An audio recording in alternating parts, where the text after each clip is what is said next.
Okay, good evening. We are being live streamed. This link and login information is available on the district website. The meeting is also being recorded and will be made available on the district website as soon as it is possible. Community input is encouraged and welcome. Input must be informational in nature and address the entire board rather than one particular member. The Board of Education cannot engage in discussion or debate in response, but we will take the information for review and direct to the appropriate district employee to respond. Community input opportunities are available on the district website or in person at the district office for each of the meetings. There is nobody here this evening to participate. We did receive some online emails, and those have been forwarded. So thank you. This meeting is now called to order. It's September 1st, 2021, and the time is 6:31 p.m. Our mission is to provide a safe and caring climate and culture in which we engage, inspire, educate, prepare, and empower all learners in partnership with their surrounding community to be successful in today's and tomorrow's society. Les, will you please lead us in the Pledge of Allegiance?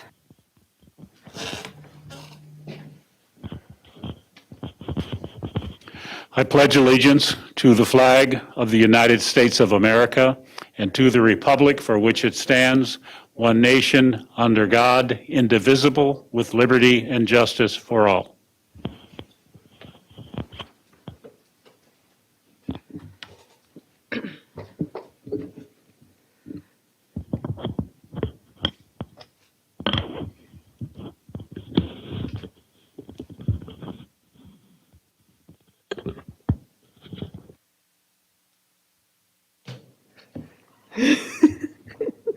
Okay, thank you. Okay, let's, will you please call roll?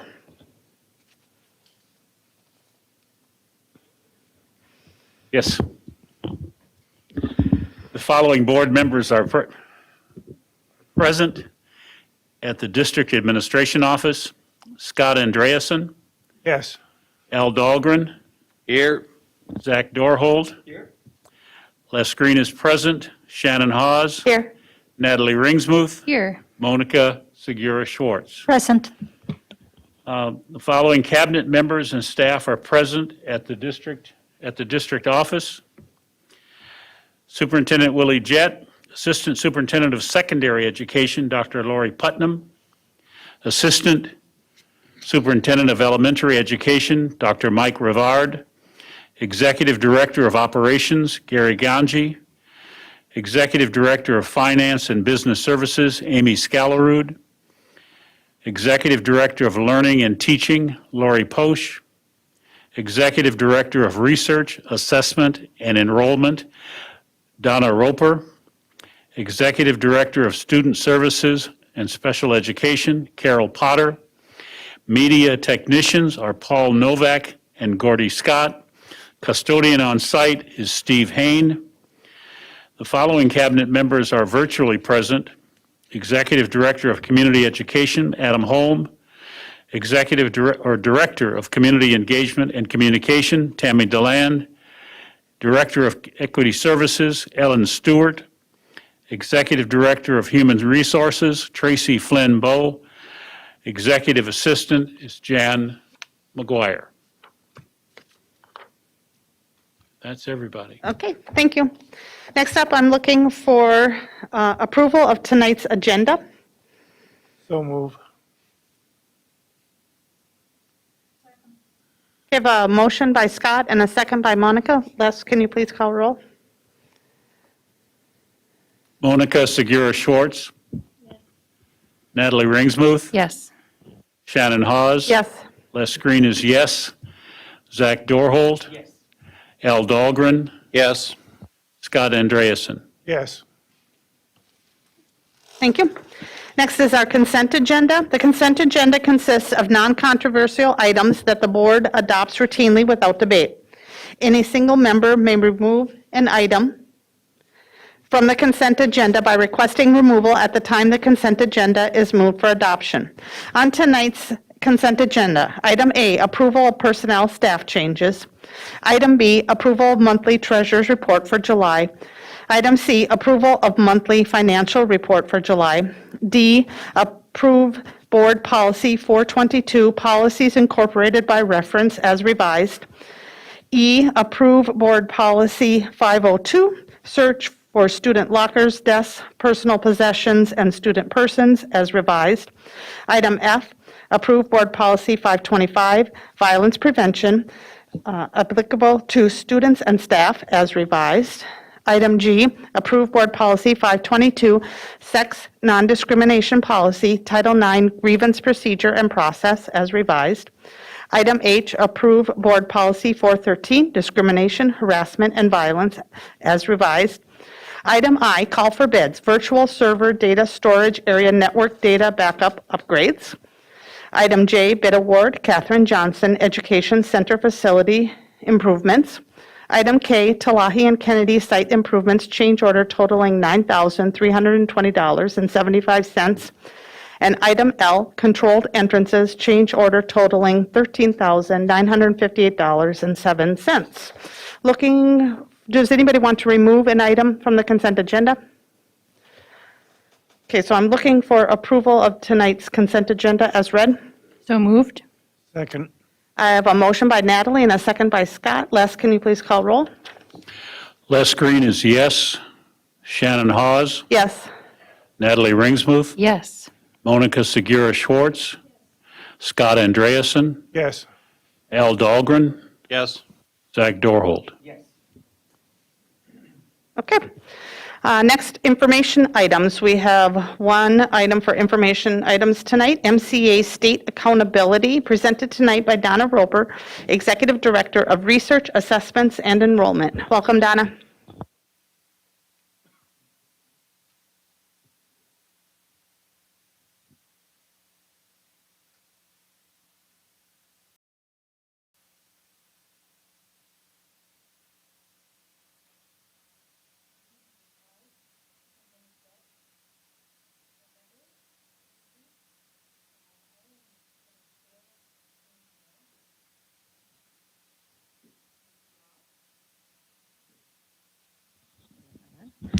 Okay.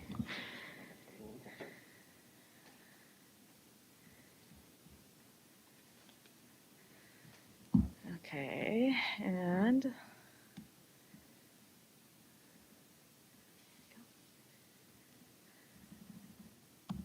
get to the beginning. Greetings, everybody. I'm happy to be here tonight. I'm sharing information with everybody regarding the recent release of the Minnesota Comprehensive Assessment results. And I just want to start out by saying there may be some redundant information that I'll share with you tonight based on what my predecessor maybe has shared with you regarding state accountability results. This year is a very different year, and so we wanted to just put some information in your hands so that you're equipped as you may get questions from your constituents regarding the most recent release of these results. It's a very different year, and so I think it warrants just a little bit of background information. And so I'm going to start with the purpose of MCAs at the state level are to meet some federal accountability requirements that they have with something known as the Every Student Succeeds Act. And I think you're familiar with ESSA, and you've heard things from my predecessor on the North Star Accountability Report in the past.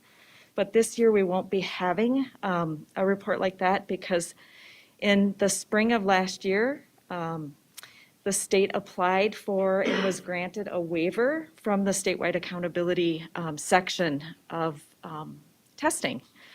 At that time, however, the guidance the state gave to school districts was to go ahead and press forward, collect as much data as you can.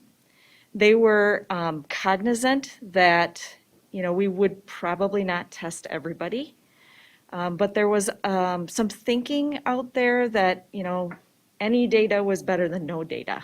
The measurement community, of course, pushed back and really pressed on the state to think carefully about purpose and use, because as you know, when we are measuring human beings, it's a really important endeavor.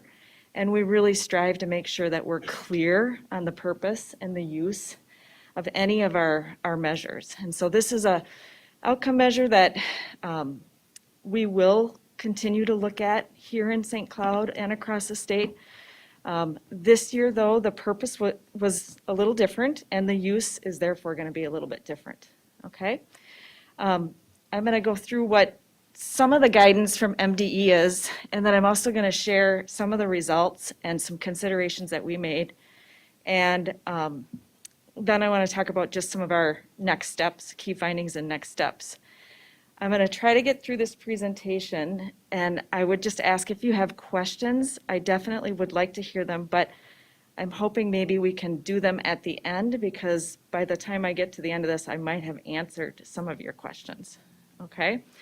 So the first thing you should know is that we received guidance from MDE, about 130 pages worth of guidance around how to go about appropriately using these results. And they are strongly encouraging us not to do just blanket comparisons. It just really is inappropriate. They recognize that that family situations and the human condition it varied widely during this pandemic. And so they're really, really cognizant of that, and they're trying to provide supports to districts to make sure that they are using the information locally, as close to the action, as possible to make sense of it, and not doing these broad sweep comparisons, because like I said earlier to our cabinet, it's really apples and oranges, and maybe even apples and bananas that we're trying to compare across districts because of all of the factors that we had to deal with. So the considerations that they're asking districts to look at and that we are looking at here in St. Cloud are just the different learning models that we had in play throughout the year. We're also looking at the fact that we did some really new and different kinds of teaching and learning, a lot of online strategies that we hadn't used before. So we had a lot of new kind of innovative things happening in learning and teaching. And then we had digital access issues, of course, like everyone else. We had situations where our students were not always accessing the learning. We learned a lot about attendance and engagement throughout some of the school year with the various learning models. We learned that they are not one and the same, and so that's a key metric for us to be digging into and really understanding. We also know that the pandemic did have an impact on the mental health and the social-emotional learning and well-being of our students, not only our students, but families and extended families. And we know that that impact was disproportionately greater for our students of color and of lower SES. And so a big emphasis from our friends at the State Department and other measurement experts across the state is to really focus on opportunities to learn. And so that is what we are looking at here in St. Cloud. We're trying to understand where those opportunities to learn maybe didn't happen like they should. And we're taking the opportunity to acknowledge the difficulty and doing the comparisons, but then really kind of trying to understand how are we going to take this forward and use it to give us some way to have sort of an external check, because we'll need to do that. It's part of our, it's part of our state picture, and part of our compliance, and the funding that we receive relies on it. So it's not like we're going to ignore the MCAs entirely. We are going to position them in our school improvement planning process appropriately. And to do that, we had to create some targets. And so you'll notice that we did create targets in each of our subject areas and all of our student group areas. And we're using the 2019 data as our baseline data. And Then we'll be projecting out a 2022 target. It is a transformational target. There is some key assumptions that we made. A big one being that we will be in-person learning the entire year. That's one of them. And so I'm going to go into these and just give you kind of a quick look at what we're using for baseline, what we are using for our transformational targets, and then the two orange columns in each of these results slides just shows you how our students did that tested and what the participation rates are. So we acknowledge that we didn't have full participation, and you can see the various participation rates by student group.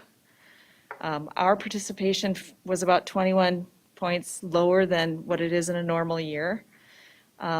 We did recognize a lower percentage of proficiency, about 5.6 points lower in reading.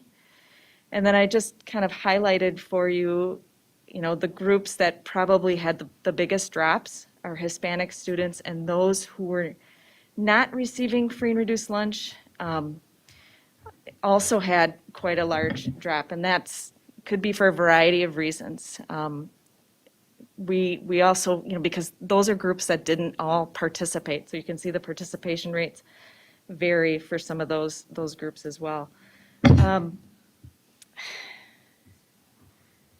So I think the key thing I want you to keep in mind on these results charts is just where we're going.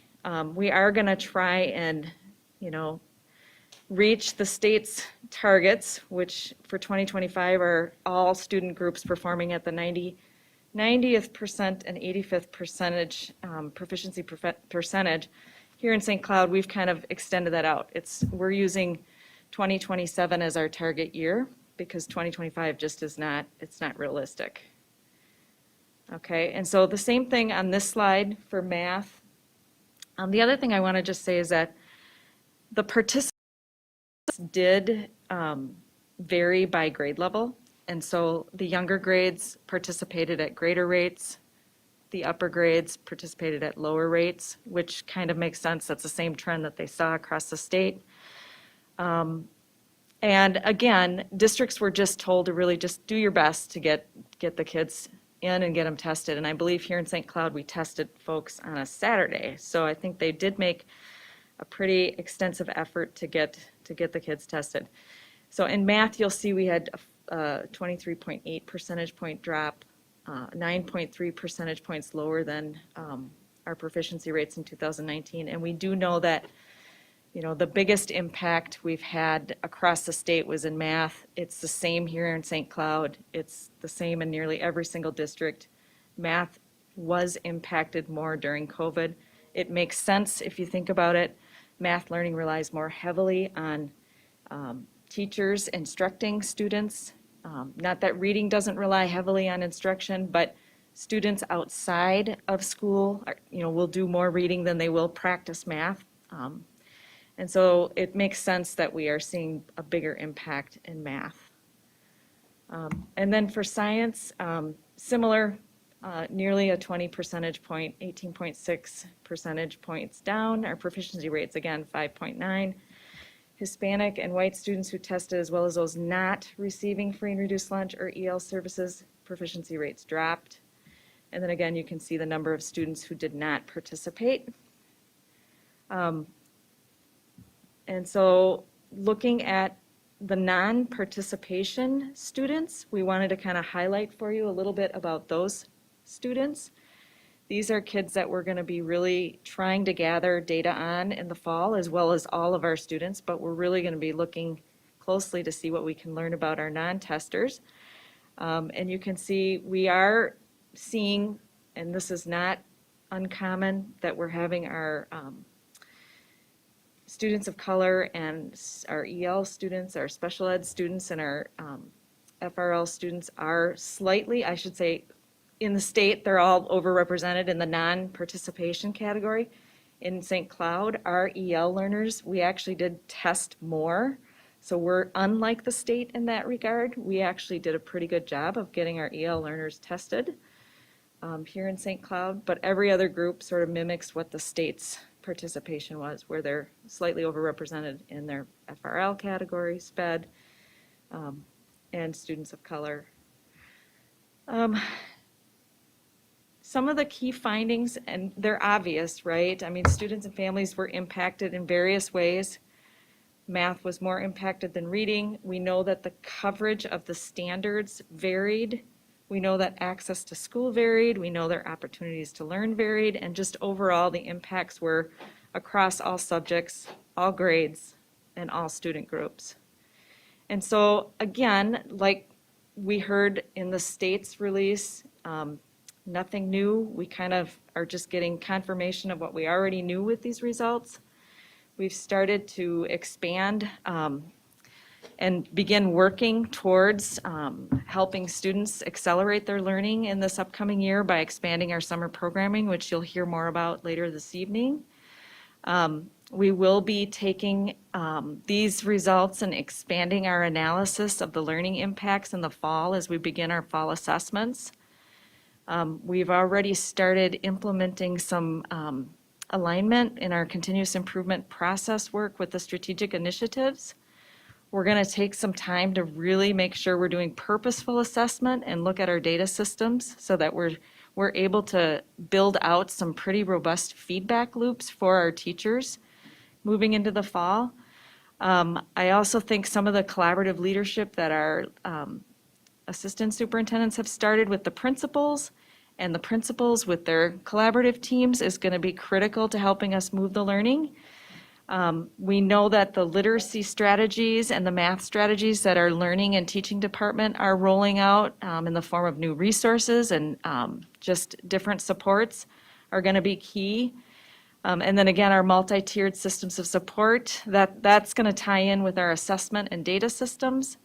And just the work we're going to try to do this year to aligning some of the learning, teaching, and assessment we think will help us get things going in the right direction. And then finally, I just want to say, you know, we have such an opportunity in St. Cloud with all of the great community partnerships that I'm hoping we can find some ways to leverage those partnerships, whether it's through giving them some really good information about learning expectations around math or around reading. But I just think, you know, these are all of our results. We have to remember they are impacted by, you know, more than just the little bit of time kids are in our care. So we want to leverage those community partners and see that they're able to help us kind of move the learning along.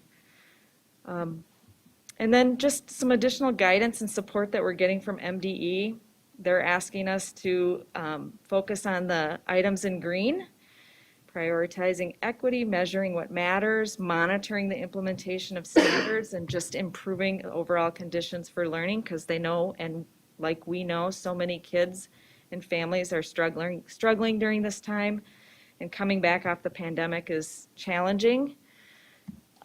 They are also, the state will be releasing some information in September around a new partnership called Compass, and this is going to be something that districts can access support from, and the details on that will be coming out in mid-September, but it is a partnership with MDE to just provide professional learning in the areas of math and literacy, MTSS, social emotional learning. And then I would just end with, here in St. Cloud, we are moving ahead with continuous learning and improvement supports. We're going to mind the gap. We're going to recognize that there are lane closures. We know students are going to take many different routes to get back on the main road. And of course, we want to focus on learning. Time is the variable, learning is the constant. And then I just share with you that we are getting support from the regional centers of excellence, and we're going to figure out how to leverage that excellent support that we're getting from the state. I share the balanced assessment systems slide on the bottom from our friends at the Center for Assessment, because I think we're going to be able to do some good work in that area. And then I just want to recognize that there seems to be a very strong desire in St. Cloud to be all about learning. Our teachers are really stepping up to learn, our principals. And so as we move into our continuous improvement process for the year, I left you with a Peter Senge slide about tapping our professional educators, their commitment and their capacity to learn, as well as our students, to help us move things and accelerate the learning into the next school year. And so that's what I have for you tonight, and I would welcome any questions.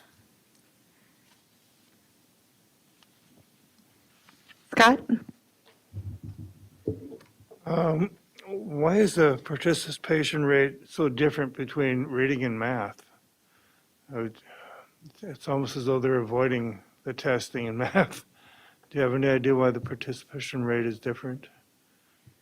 Well, you know, I don't really know why it's that different. One is 74.5%, one was 77%, a difference of, 1250 to 11. I think my understanding is we tested on a Saturday. And I think for our DLA kids, they came in once, and so they would have had to take, I think, 2 tests on the same day. So it could just be COVID. There was quarantining going on. I'm just not real sure, but I don't think they're significantly different. I think that they probably are just factors related to, the way COVID was operating in our system.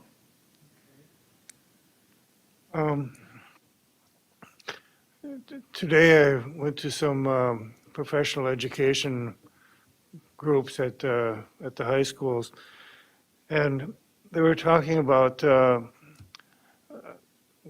school counselors. They were talking about a credit system where versus, and apparently they were not integrated between Apollo and Tech. And they are getting integrated so that the two of them, you don't get duplication and that type of thing. But then McKinley was different altogether. They're not using credits, or they were in the process of making the transformation. Could you tell me a little more about that? Absolutely, I'd be happy to. I'm not quite sure what the conversation was about Apollo and Tech. They absolutely are aligned in terms of credit systems, in terms of even our course guide and our numbering. We have certainly worked hard to eliminate transfers between the schools just to keep stability for our students. But we know that there is some transition, and so we work very hard to synchronize the learning, the timing, the credits, the whole system. We are working on that with McKinley and REC would also be included in the conversation, the Roosevelt Education Center, because they also have a high school. So currently McKinley and REC are operating on a unit system so that we can actually give our students, in the past had allowed for some additional flexibility so that we could really capitalize on all of the time and the learning that was happening in those schools, because we know some of those students just have some more challenges in terms of being present, getting those credits in. We are now making the transition over the course of the upcoming year to having credits in Skyward, because we are able to now, with the expertise that we have and with the Skyward program that we have now, we can get those units down to as few as 0.25. So our students aren't going to be losing anything, but we were able to track it more seamlessly between our entire system. And it's just an ongoing process that we'll be using over the course of the year to make sure that we don't jeopardize any student credits or any learning units. And we anticipate having that done by the end of the school year, which is very exciting. Thank you. As I understand it, in the life sciences and physical sciences, they're sort of flipping a couple of the courses, and that's causing some difficulty. Do you know anything about that? I think probably either of us could respond to that. That's in regard to the changes in the state standards Yes. that have been made. Yep, so the state did extend that time period. They were supposed to go into effect prior to this, but they granted a waiver or an extension because of COVID. But the entire state is in the process of adjusting where the sequence of courses lie. So you might see physical science move to a different school year, biology, and of course, any change is a challenge because our system is a system and that, those can be difficult to manage. But our learning and teaching team has been talking about that, as has our science vertical team for well over a year now. And so they are in the process of making that happen. Thank you. Of course. Monica? Thank you, Donna, for the presentation. Really appreciate it. So can you go back to the slide of the percentages, please? And I might make you repeat a lot of things that you said, but I just missed them. So here, I kind of want to go, so in these reading results that you have there in that slide, is that more or less what the data is telling us? So what you're seeing are just the proficiency rates broken out by student group for the 2021 COVID year in orange. Okay, and then I'm just sharing the 2019 data and the 2022 because those are what we will be using for our targets and for our SIPs. So we have just a line of sight on where we're going. Okay, so what did everybody had to? How was the test administered? And I'm confused about like grades. Like everybody, like I know during COVID, some people could choose if they wanted to be graded or not. I mean, in the grade system, they could choose. What is what they could choose, Lori? If they had yeah, the credit or no credit. So is that, so I remember you. that. So I'm not sure if MCA or these tests had something, no? Everybody had to, how was the taking the, So grades 3 through 8 and 10 take the reading, 3 through 8 and 11 the math, and then for the science test, it's just 5th grade, 8th grade, and the high school biology students. And I'm not sure if that's 10th or 11th grade. 10th, okay. And the way that, the state's advice to districts in the beginning of the testing season was do your best. There were lots of families who, for extenuating circumstances, didn't feel comfortable testing or just refused to test. And so this is more, I would look at this year's collection as more of a census. Really, it's more of a, academic census, if you will. And, so it's telling us who tested and of the kids who tested, how they did. okay, so it wasn't any optional thing. So I wouldn't expect that kids that perform better wanted to take the test. That wasn't the case. I think the kids who performed better probably had access and opportunities, unlike someone who didn't perform as well, potentially. But yeah, I mean, it was not provided to them as an option. I think they were all provided the same opportunity to test. Okay. Okay, so these results are really as a result of the extraordinary circumstances of last year. All right, and can you move one more, please? No. In the one back, yeah.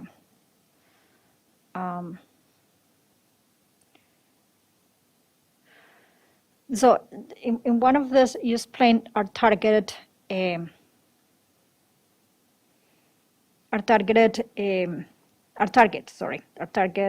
explained our target as being a transformative target for this year. Can you explain that to me again, please? So we're always trying to improve. And one of the state's way of implementing ESSA is by requiring districts to make certain goals. And one of the measures that the state uses is the MCA. And they have set guidance for districts to try and achieve goals of 90% in the all category being proficient, and then in all of the student groups, 85% proficient by the year 2025. So backwards mapping from that, Monica, we kind of do a formula, and we've also been given guidance on, putting together some regression models and predicting out how we think students will perform. Here in St. Cloud, we're creating our own transformational targets as well, because we know we have some accelerating of learning that we want to do. So this target, it may be a tough one to reach, but we're putting some stretch goals out there to our teams because we really hope, to accelerate the learning in the coming year. So the 80% target, 80% goal to 25, right? Yep. Is that the state or is ours? That's the state, and that is very likely to be unachievable by 90% of the districts. It just won't be achievable given COVID and it's just not going to be realistic for most people. Did they do that before COVID or? Yes, they did.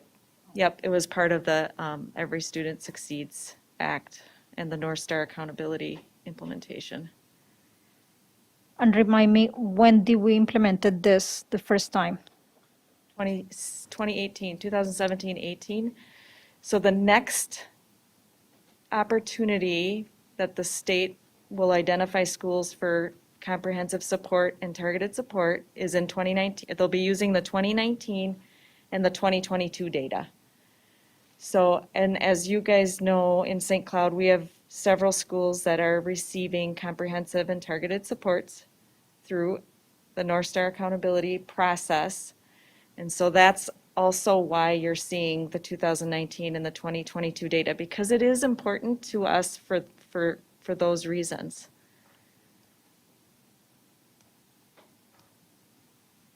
Okay. So I'm going to stop here. I'm still a little confused, but, but I'm going to leave it here for now. It's kind of complicated. I'm happy to answer questions offline anytime. It's complicated. Al? I think it is complicated, and I've been trying to make sense of it and can't. First thing is, if you go back to the first page or the first page with anything on it, I think it was, where with the states,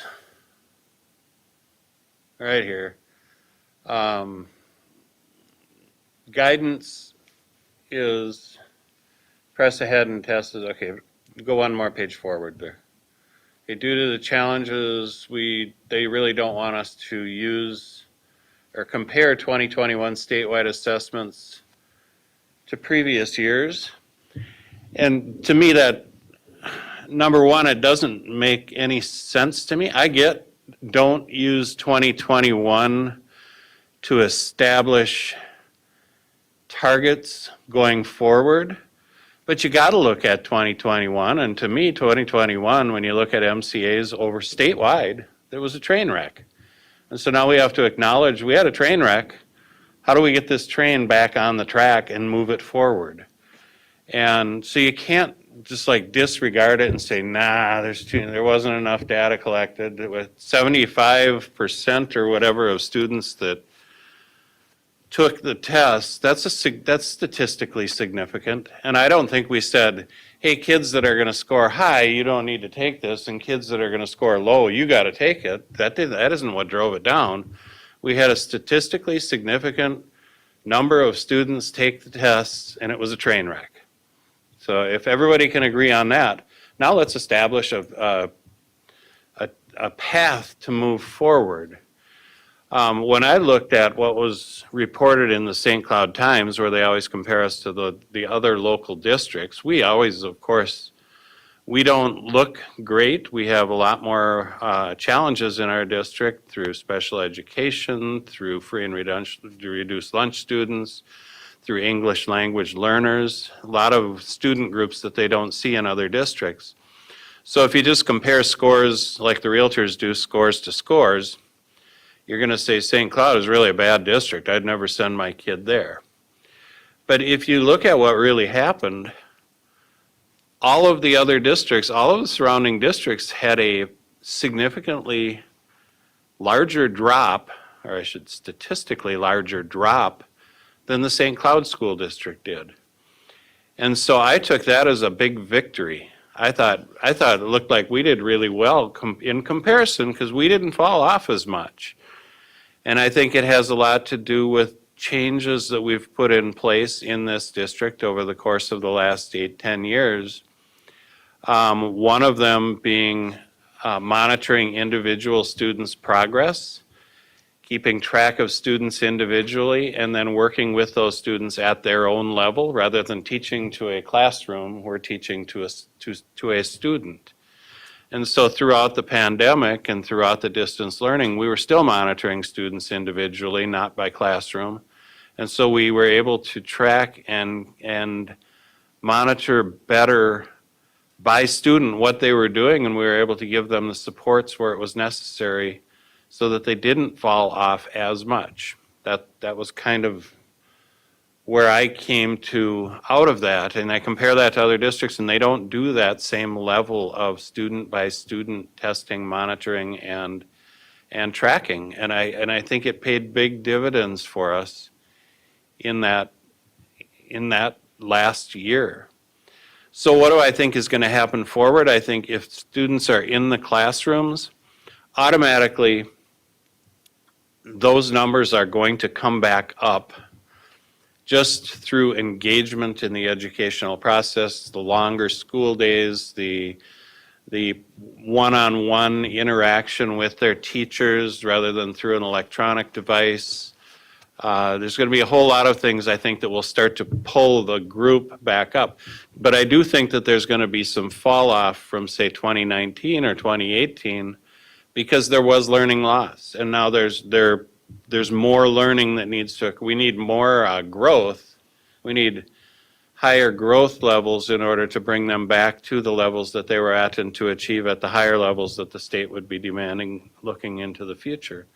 But that confuses me when MDA says that. It's almost like they're saying to me, boy, don't look back at 2021. That was a train wreck and we don't want to talk about it. Let's move on. Let's forget about it. I don't think we can.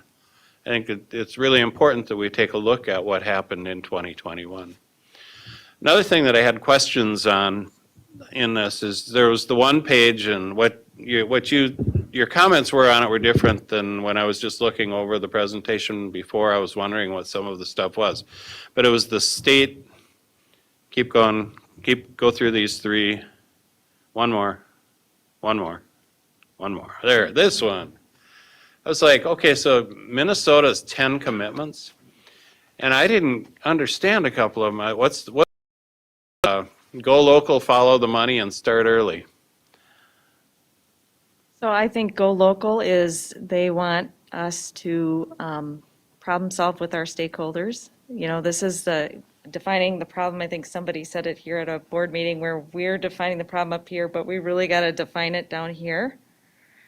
So we have an achievement gap that we've been trying to close for years and years and years, and we haven't been able to define it and close it up here. So we got to really go down to students and teachers and classroom assessment and the classroom activities to figure out where to go. So that's their Go Local.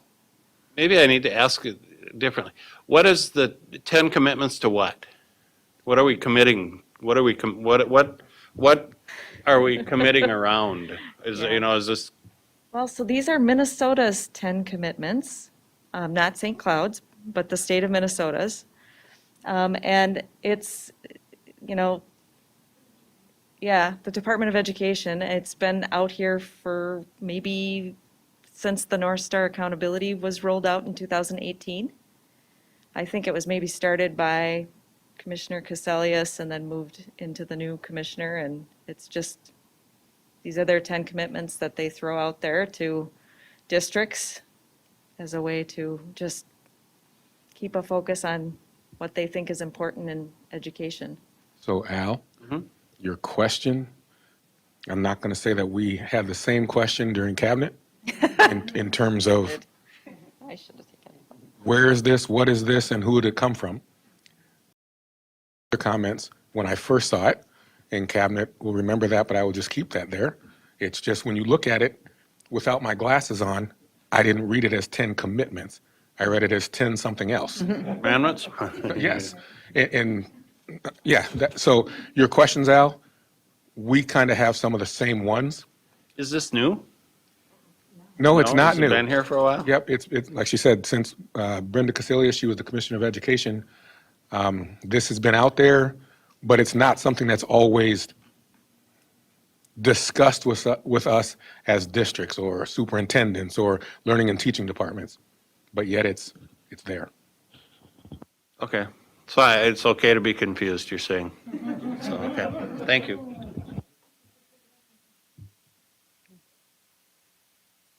Les?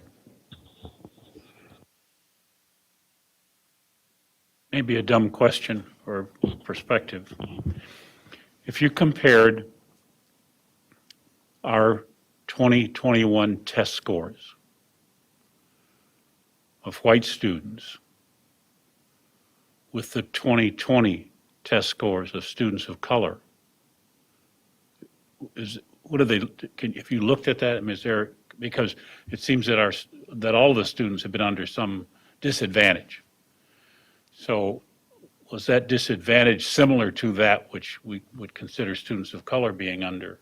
So my question is, if we just went back and looked at the test scores from 2021 and compared them for students of color in 2020, I wonder what they would look like. That popped in my head, by the way. So you're the victim of my popcorn popper without a top on it ideas. So the other is, I noticed that maybe it's a style of speaking, but you said we all know that, and I'm not sure that we all know.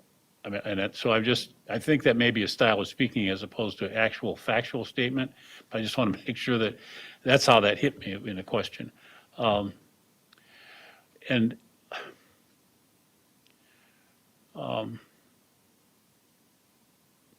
those 10 commitments somewhere explained? Like you have 10 commitments and there's just a number.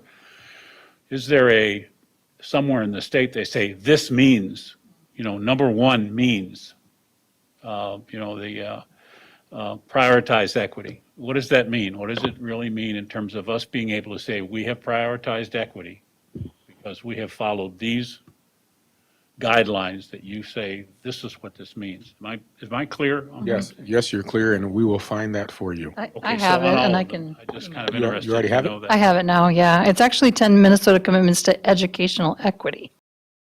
So it's not even just education, it's educational equity, which is a whole, Right. it's So not, that is, so we don't have to go through it now, but that is available. And I'll send it out an email, it's a PDF. all right. I will.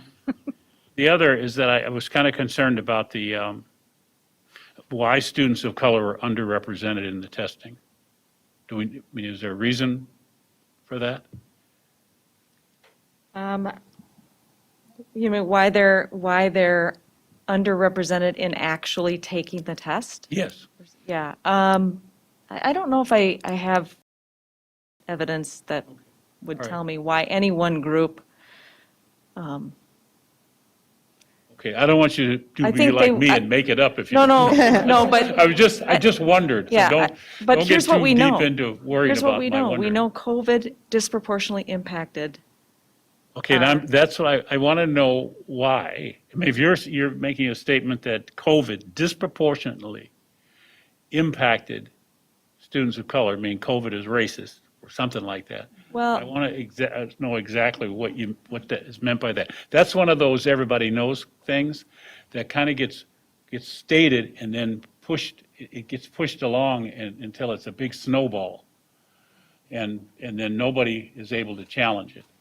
because it's one of those, everybody, everybody knows that kind of stuff. So just wondered about Appreciate that.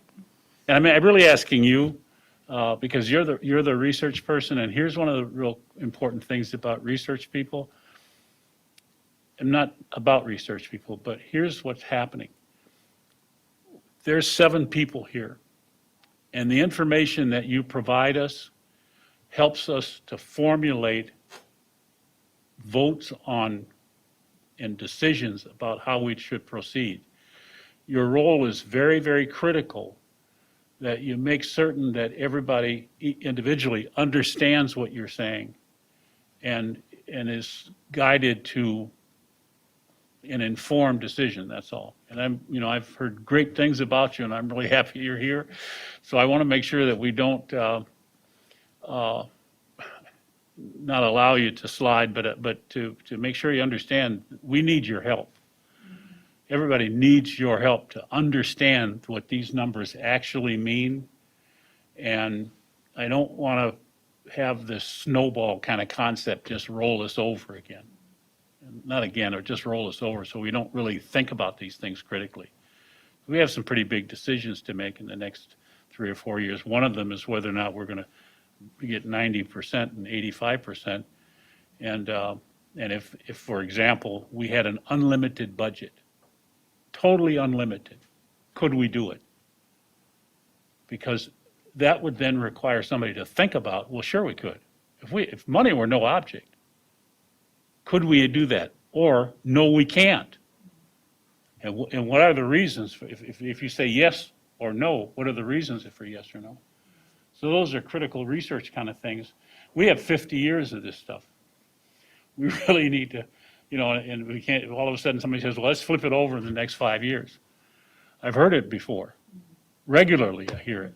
New ideas and new stuff, and it always comes out the same. We wind up sitting in a room like this when I'm 40, when I'm 50, when I'm 60, when I'm 70, when I'm 80. Well, not yet, but that it's like that. So I'd like to help people understand to stop and make certain that we are not like lemmings following the rest of the crowd. And we say, wait a minute, let's figure out what we're going to do here. So, okay, I'll just be quiet. And that's just perspective. I'd like to have a conversation with you sometime about other stuff anyway, so we'll do that. Great. Donna, I'm glad you're here too. Yep, other hands popping up there. Monica, did you want to jump back in? So by now, I already forget what we're going to do. What is what we're going to do to address this? Can you repeat that again, please? I'm sorry, say the question again. What is what we're going to do to address this? Well, we're trying to position this year's results, first of all. And you are going to be hearing more when we come to you with the world's best workforce about how we think progress is going. And it's going to involve multiple measures, a better picture, I would say, because we'll have fall data and we'll have, other measures. I think the most important thing is we do have to properly position our tools and our results from these outcome measures. And I think that's the message I wanted to get across tonight, is that this is one piece. It's one indicator. We're going to use it to the best of our ability, but we are going to be looking at some other things.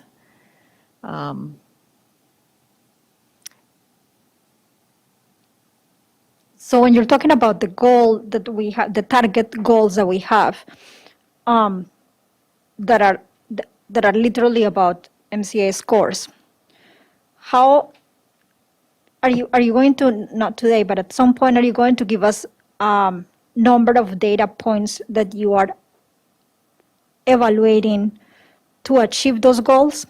For example, something that may not or may have something to do with scores, how kids feel at a school, how are they wanted to be at a school. for example. I won't see that in MCA, but I know that if the kids want to be at school, they are more likely to perform better in MCA. So is there any moment that you're going to bring the relationship of the measurement of how the kid is going to be good at a school with this goal, and how are you seeing that? Because I would like to have that. And I don't know if we need a presentation for the board, but I like that. Thank you. That's a great question. And I do think as we work through this year with the district assessment committee, we will be defining some of the things that we value. We are going to measure those things that matter as a way to, see action and impact. So building some feedback loops that are types of information that people can act on are going to be really critical.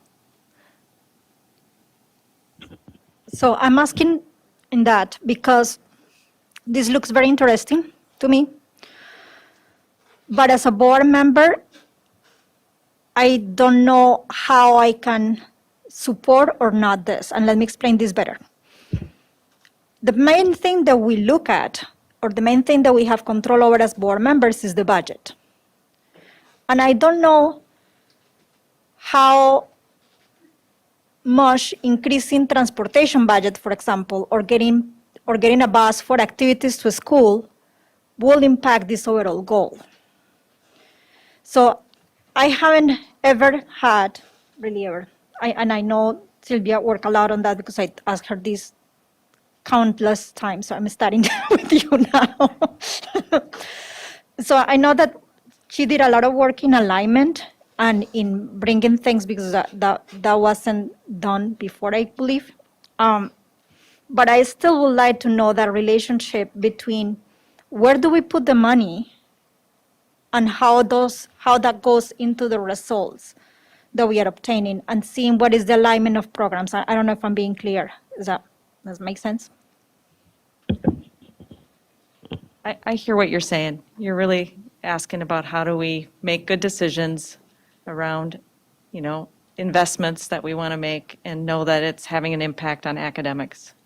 Yes, but I have seen presentations to the board compartmentalized.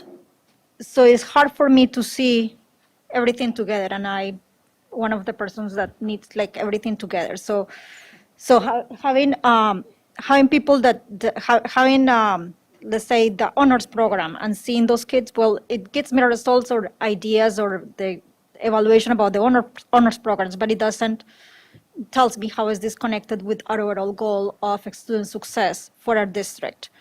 So I don't have, there is not a line item that says NCA target money in the thing, because the budget is everything, right? And is in a number of programs that are there. So I am interested in knowing how are you connecting, and I know that everything goes together, but how are you connecting a specific programs or specific interventions to this overall goal? I want to know if what we do, as Al was describing, we're looking at students this way, and we're looking for all the students. And I know Willie probably does that and see how those things, because that will depend on how you allocate full-time or not employees and those kind of things. So I know that you or every principal must do it in their own review, but I still don't know how can we look at those impacts to it overall, and I don't see the evaluation that those pieces of the puzzle are receiving in comparison to the whole evaluation. So can I just jump in there for a hot second? So, because you referred and you said that, and I'm going to say that we as execs do that. Yes, we know that we do that with the principal group. We do data retreats. We do things of that nature. One of the things that I think is missing, as I'm listening to Al, I'm listening to you and some of the questions, it's almost as if the board is saying, but as you do that, can you explain that to us so that we're all in it together. So what does that mean? And so one of the things that I'm just going to suggest to us as a cabinet and hopefully the board will support it, is we have the Achievement Integration Committee. And so it's almost like a snapshot. As a cabinet, what are we doing when we look for the return on investment? Now that I've learned that word, I just want to use the ROI so much. So when we evaluate our programs, and we've been doing that for a long time, as we do that, we have a criteria. We're looking at it saying, okay, we're using this kind of supports, we're using this kind of budget, because our executive director of finance, she's a stickler in terms of the budget is always tight. And so with that being said, I'm saying that because she's sitting back there. But with that, we're always analyzing that. But yet we might not necessarily have shared that with the board in terms of that process. And so I think a suggestion from me as the superintendent would be, to start to share that with and I look at it, the very first board committee is the Achievement Integration Committee, and then take it from there and now start to branch that into a bigger conversation. Dr. Putnam is trying to cut me off, and she wants to interrupt, or she's telling me, well, we can't do that. But I don't think that's what I don't think that's what she's saying. But that's just a suggestion from me. Dr. Putnam, see, I told you. I wanted to say, because we just are just working with one of our principal on special assignment to finalize her role, right? Her role is to really look at data and learning recovery. So one of the things that she will be doing in partnership with Donna and me and Mike will be going out to the schools and working with our principals on their school improvement plans, which come to this board every time we do a school presentation. And part of the school improvement plan is the principals were asked to select of those 16 strategic initiatives that we, as an entire administrative team, identified are the ones that we see as the most effective in making change in our students' learning experiences. They picked from that strategy list, and we have an implementation and monitoring plan, and Brian is working with those teams to develop a rubric. So we actually, I think, are really 2 steps into the process that you are asking for. Now, can we always say, here's the direct tie to an MCA score? Probably not, right? Because we know those scores there's a myriad of factors that go into which, some of which we can control and some of which we can't, right? We don't have to go into the philosophy of standardized testing tonight, but I do think what you're asking for is a prioritization of the initiatives that we are doing to make a change in students' learning experiences. And here's our monitoring plan, and here are our outcomes. And those are built into our SIPs, which are available on our school website in case the schools aren't coming to present this year. So I think what Superintendent Jutt has asked us to do, we've started. Can we deepen it and do better, do it more thoroughly for sure? But I am excited to think that we've already started that on that path that you are all suggesting. Yes, that's what I'm asking. Could you repeat? Because I didn't get the whole thing, so I won't be able to ask you again. You said a I took my time to write that word. Prioritization of what? It's a hard one. Of strategic initiatives, we had 16 selected, and they run the gamut from SEL to academic to engagement. Thank you, Lori. Yes, I like that, and see what is the connection with the whole things. Thank you. Thank you, Donna. Natalie? Okay, I heard Willie give me some directions, so yes, sir. I will talk about that in the committee. I just sent my simple email. So, thank you for your presentation, and I have a couple questions. To make sure I'm understanding this correctly as much as I can, when you said 58.8% of our students missed 2 or more tests, what that says to me is that a majority of our students were not represented by these results. Would that be correct to say? That's of the kids who didn't test, Yeah. of that population, the 25% roughly that did not assess, Okay. 58% of them missed 2 or more. Oh, that's They only up to took- 25%. Yeah, Okay, yeah, yeah. that's where my confusion was. Thank you so much. this is just going to be a soapbox for a minute.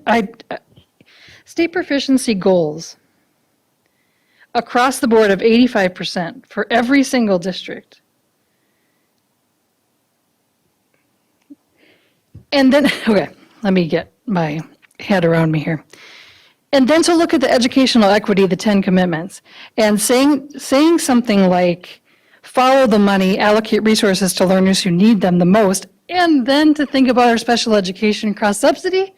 I'm like, this is the reason. Anyway, I don't have to go on there. I'm just going to point that out for those listening at home. And it just seems to miss the mark. Like, we know that we need help in these areas. We don't have the funding for it. But still, we have to have the same percentage as every single other school district who has the funding that they need. That makes me angry. They said eliminating those structural and institutional barriers. That's what educational equity means. But the state is giving us those barriers because of our student population, and that's not fully funded. So it hurts my mind.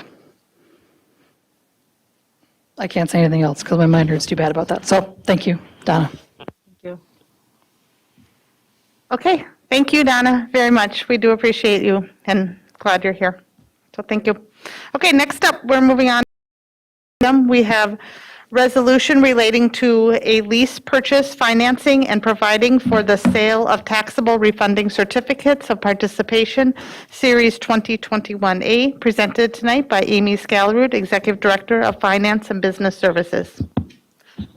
Good evening, Chair Hawes, members of the board. So the heading of the agenda item is a very complicated mouthful, but it's really very straightforward. So it sounds a lot more complex and confusing than it is. Essentially, this is a public entity debt issuance equivalent of refinancing your mortgage. So what we're really essentially doing is taking one of our existing bond issue or lease issuances. In this case, it's technically not a bond, it's a certificate of participation, which is a slightly different type of debt issuance, but very similar, and just reissuing it at a lower interest rate to save that interest money in the long run. The issuance that we are refunding right now is the 2014A issuance. That was the certificate that was issued to do the additions at North and Kennedy. Again, in 2014, that was the year it would have been issued.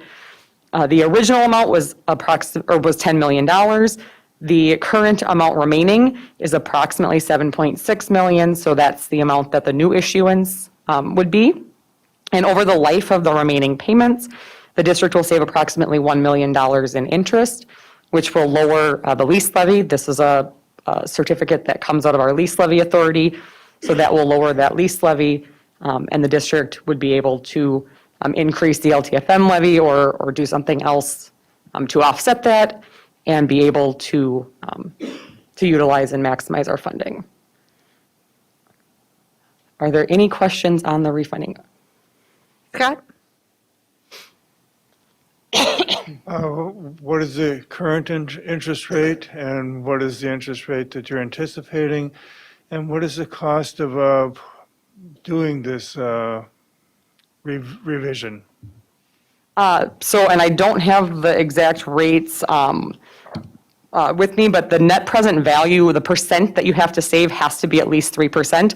So we end up looking over the life of the remaining interest at just over that 3% threshold. That's why you only see the one coming forward. A lot of our other issuances that are out there, the savings based on the rates at the time they were issued don't meet the 3% threshold test, at least not currently.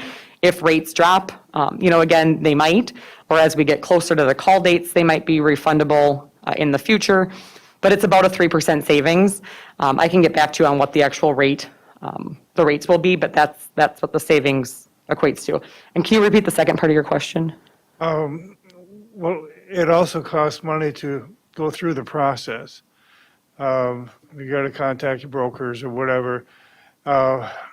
Is that 3% savings going to get Yeah, eaten up? The by 3% this? is the net savings, so you have to meet the 3% test after any of those refinancing type costs. It's a little bit easier with a certificate of participation versus a traditional bond. You don't have to go through the whole bond rating process like you would to refund a traditional bond. And the bond rating process is one of the more costly refinancing costs. That's part of why we're currently not able to do our existing traditional bonds, is because of that rating process cost. So the $1 million in interest is the net savings after all costs. Okay, thank you. Okay, looking for a motion here. I would move that we approve the resolution relating to a lease purchase financing and providing for the sale of refunding certificates of participation, Series 2021A. Second? Okay, I have a motion by Al and a second by Monica. Any further discussion? Les, can you please call roll? Zach Dorhold. Yes. Al Dahlgren. Yes. Scott Andreasen. Yes, Shannon Hawes. Yes. Les Green is yes. Natalie Ringsmuth. Yes. Monica Segura Schwartz. Yes. Okay, thank you. All right, next up, we have proposed revised board policy 511, an action item on the third reading presented tonight by Amy Scalarud, Executive Director of Finance and Business Services. Thank you. So just two small revisions on this policy since the second reading. The first is in item F. We've just added a little bit of clarification in language to say excluded from an activity-related event. It used to just say event. And so we wanted to make sure that that was clear. And then also added language to reference playing time not being impacted. That was not in the previous version of the policy. So that is the other change in section F. And then section G, the substance of the paragraph has not changed. Monica made a suggestion to kind of reverse the order of the sentence, which reads much smoother and clearer now. So that item change in G is really just a grammatical change to the structure of the sentence. Okay, any questions? Natalie? I keep reading the second sentence of F and wondering if it needs some commas or something, because so it says no student will be excluded from an activity-related event or program and participation. Yeah, there probably should be a comma there, comma, and participation, including playing time, will not be impacted. Yes, okay, Yeah. okay. Is So everybody comfortable if we add that without bringing it back for another reading? it needs to come into September 22nd. Okay, I think we're good on that. Then I'm looking for a motion to approve this third reading. So moved. And a second? second. I have a motion by Natalie and a second by Scott. Les, can you call roll? Scott Andreasen. Yes, Al Dahlgren. Yep. Zach Dorhold. Yes. Les Green is yes. Shannon Hawes. Yes. Natalie Ringsmuth. Yes. Monica Segura Schwartz. Yes.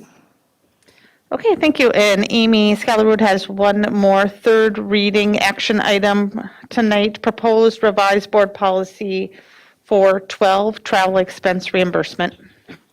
And again, just one section with a few minor changes here in section 6 regarding airline travel credit. In the first paragraph, we've added the word vouchers, so it used to just say credits, just to be clear that in some instances you might be issued a credit, it might be a voucher. So to clarify that language. And then on the next page, we've just added a sentence at the end to specify that the requirements of this section do not apply to frequent flyer miles or other airline rewards programs. Really, the intention of this policy is to talk about those instances where a flight is canceled and a flight credit or voucher type of a instance is occurring.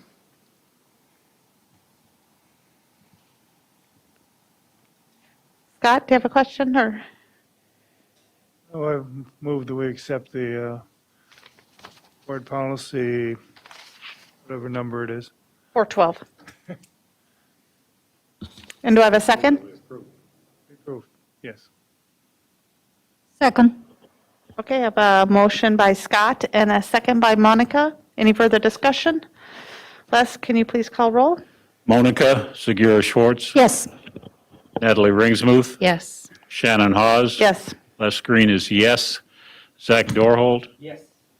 Al Dahlgren. Yes. Scott Andreasen. Yes. Amy and the committee, thanks for the diligence to get those through. Those weren't easy, so way to stay at it for us. Thank you. Okay, next up is a discussion item. We have proposed revised board policy 513, student promotion, retention, and program design. This is second reading, presented tonight by Lori Posch, Executive Director of Learning and Teaching. Good evening, Board Chair Haas, Superintendent Jett, and members of the school board. We had one revision to this policy based on feedback at the first reading, so there were no changes on the first page. And the change came at the that MSBA had put in. And we went back and looked at this and rewrote it to really make sure that it was clear of the intent of the board policy. And I think from the feedback that I got from those of you who looked at it, it is much more clear in terms of what MSBA was looking at. So the new revision says, the school district will adopt procedures to determine a child's ability to be successful in early entrance into kindergarten. Though these procedures will comprehensively evaluate the student's cognitive, social, and emotional readiness to meet kindergarten grade expectations and progress to first grade in the subsequent year. The comprehensive evaluation must use valid and reliable evaluation tools and be aligned with state kindergarten expectations. The evaluation will include information from the parent, guardian, and teacher observations of the child's knowledge, skills, and abilities. The procedures must be sensitive to underrepresented groups. Any questions or feedback on that?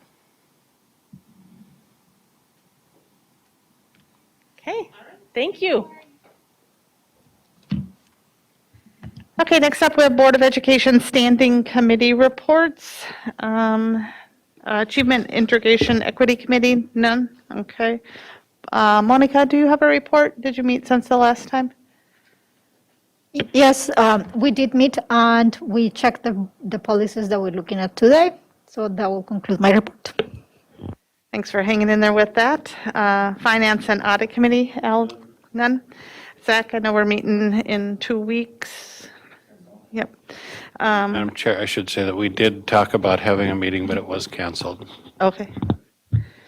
And then Les Green has a Personnel Negotiations Committee report. We met. It has been a while. It's been a while. But we accomplished great things, I think. Reviewed the superintendent's, by the way, I was present, Monica Segura Schwartz, Natalie Ringsmuth, Willie Jett, and Tracy Flynn Bowe. We reviewed the superintendent's proposed goals for 2021, 2022. They look good and thoughtful, and so we will share those with you at some point. In terms of the superintendent's evaluation process, we're going to do a survey that will be a bit different. It'll be a survey of district leaders the week of September 13th. There'll be 4 questions. 2 of them will relate to the superintendent as a person. 2 of them will relate to the district, and they will be questions that ask how well we've done and where could we improve, or opportunities for improvement. Anybody can jump in if I'm not stating it properly, but we're trying to offer some opportunity for people to say, where should the district go, and not just always tie that to the superintendent. Donna Roper will prepare the survey instrument and distribution to Personnel Committee. Results will come back to the committee on the 27th, Personnel Committee meeting on October 6th to review the data, and then to schedule it. We've noticed a special meeting of the school board for November 10th at 5 p.m., which would be the closed meeting to do the superintendent evaluation. We, again, chose a special meeting as opposed to trying to tag it on the end of of a long meeting, so that will occur. Discuss the process for renewal of superintendent's contract beginning in November. We're just in preliminary discussions about that at this moment, so we'll let you know how that progresses. Discuss the new transportation supervisor starting in 2 weeks. Both Tracy and the superintendent seem to be elated with the person who was been doing this kind of work for some numbers of years, and they'll share that name with you at some point. Hiring update, open positions in employee groups with highest area of need in student support positions, paraeducators, behavior support specialists. We are really, really down in terms of trying to hire people, as the rest of the world is also. Hopefully that will improve at some point, but our teachers are going to be somewhat stressed if we don't find some way to increase, not saying they won't be able to get the job done, but they will be stressed if we don't help with paraeducators. And I think we did an annual review of substitute teacher rates and decided that no changes needed to be made. We are competitive with the rest of the state. We have a negotiations update. Tentative agreement scheduled for board approval on the September 22nd board meeting following unit ratifications. We're anticipating and hoping unit will ratify them. And paraprofessionals, clerical, nutritional services, bus drivers, and interpreters. Groups who are pending resolution right now, non-represented hourly workers, custodians, and teachers.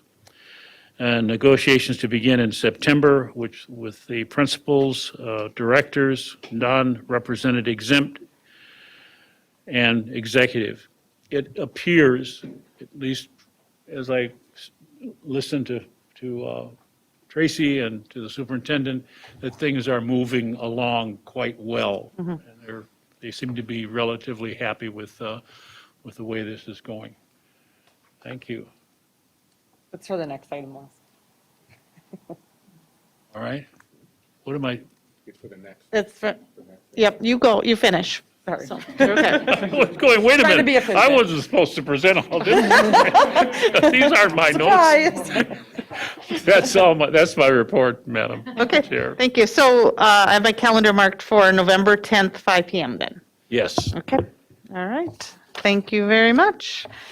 So our board meeting is adjourned. It's 7:53 PM, and we are opening up the Board of Education work session. First up is the ESSER spending plan presented by Amy Scalarud, Executive Director of Finance and Business Services. Welcome back, Amy. Thank you. So what's being passed out, you don't necessarily need to look at it. It's in case you want to reference it. It came to my attention this afternoon that the way it was attached in the board agenda, the columns didn't line up, and so it's very hard to read. So as we're going through the presentation, if there's questions or people want to reference back to this ESSER survey data, I wanted to make sure to provide paper copies to all of you to have in case there's questions.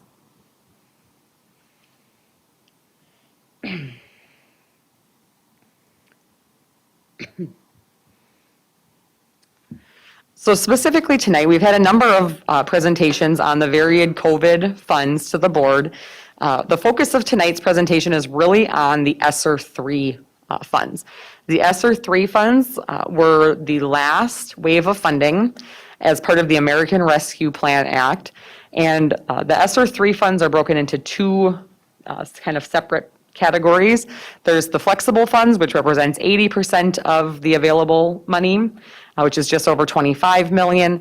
And then there's the 20% restricted, and that restricted portion is specifically for activities that address the academic impact of lost instructional time. And so that's approximately $6.3 million.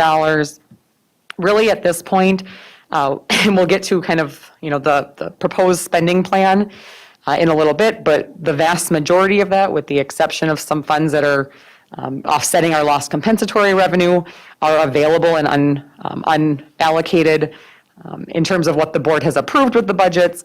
There's a number of positions that have been added, posted, hired, that will be part of this plan, and so we'll get to that as we start going through the spending plan. And these funds are available for spending through September of 2024. So that really functionally gives us 3 school years this year, the next school year, and the following school year. I'm not going to read through the list of allowable uses. I think the board's seen this 2 or maybe 3 times, but I wanted to make sure to put it up there and have it available as a reference. It's really the same items we've talked about before in terms of continuity of service, technology, instruction, addressing learning loss, and then some of those other uses. All of the uses are specifically called out in the statute of the federal legislation. But then beyond that, it also has to have a direct link to the COVID-19 pandemic. The only exception to that, which is more of an indirect link, is as we talk about lost instructional time and funds used in that 20%. While it may not be a direct result of COVID, anything that really addresses that lost learning time and aims towards student growth and achievement is going to be considered an allowable cost. Any funds that are spent on construction or equipment, and the equipment is defined as anything over $5,000, does require pre-approval from MDE, not just as part of the application process, but a separate approval for that specific piece of equipment. And then the ESSER 3 funds, which is what we're going to focus some of our time tonight talking about, unlike a lot of the other COVID funds we've received, really requires an extensive needs assessment process that includes that input from stakeholders. So what we've done, we've really done that stakeholder input in a number of ways. We've gathered that from employee groups through negotiations. Not surprisingly, employee pay tends to come out number one when we ask employees. But that the community and the student input, the majority of that has been through either stakeholder input groups or the survey that we send out. And so we'll talk about the survey a little bit here. That's the data you have in front of you. There were just over 1,200 respondents to the survey, with the majority of those being parents. We had a fairly small representation of students, and then a few hundred staff also replied to the survey.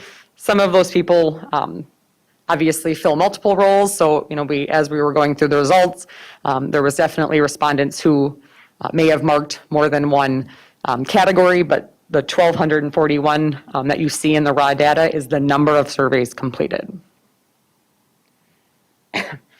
So the survey was broken into 3 questions, and the way the survey was worded was to rank order your top 3 priorities. So there was a list of possible items for spending, and any respondent was asked to rank, prioritize, order their top 3. And so what you're seeing here is the percent of people in each of those groups, so staff, students, and parents, and then the parents also includes community members. We did have approximately 100 community members who filled out the survey who didn't fall into one of the other classifications, so those are included with parents.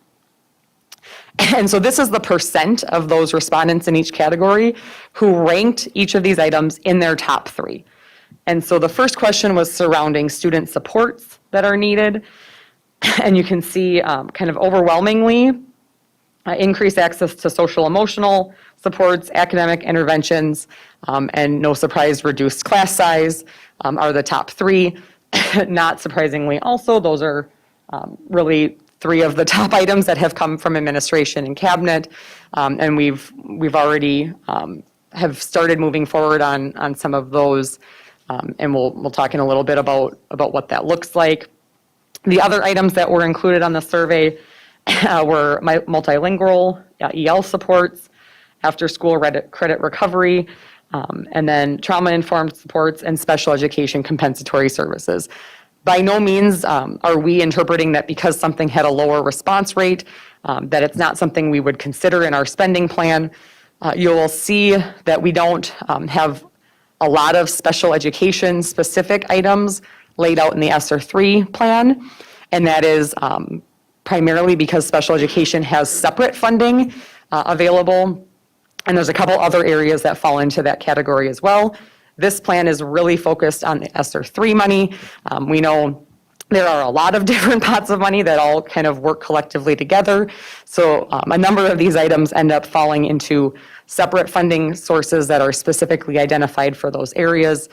So if there's questions on some of those where you don't see them here, please make sure to ask, because it's highly likely that it's in a different budget. The second question was around targeted supports, and again, overwhelming response in terms of the percent mental health supports, particularly coming from staff and parents, and then those social emotional interventions and academic interventions. So again, not surprising, also very much in alignment with what the district has prioritized. And then summer extended school year and weekend programming were lower. That's not to say that the district doesn't consider those priorities. We will see some of that in this spending plan. There are also separate funding sources specifically for summer, where there's additional funding to support those initiatives. And although it's not identified as a number one priority in terms of our stakeholders, the state has identified those extended programs as a significant priority, particularly for the 20%.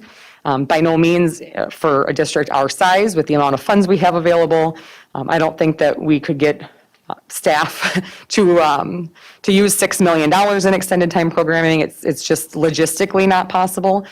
So we'll be working on how we prioritize being able to add programming with available resources, but certainly something that we're doing out of this budget as well as others. And then the last question was focused around prevention and mitigation strategies.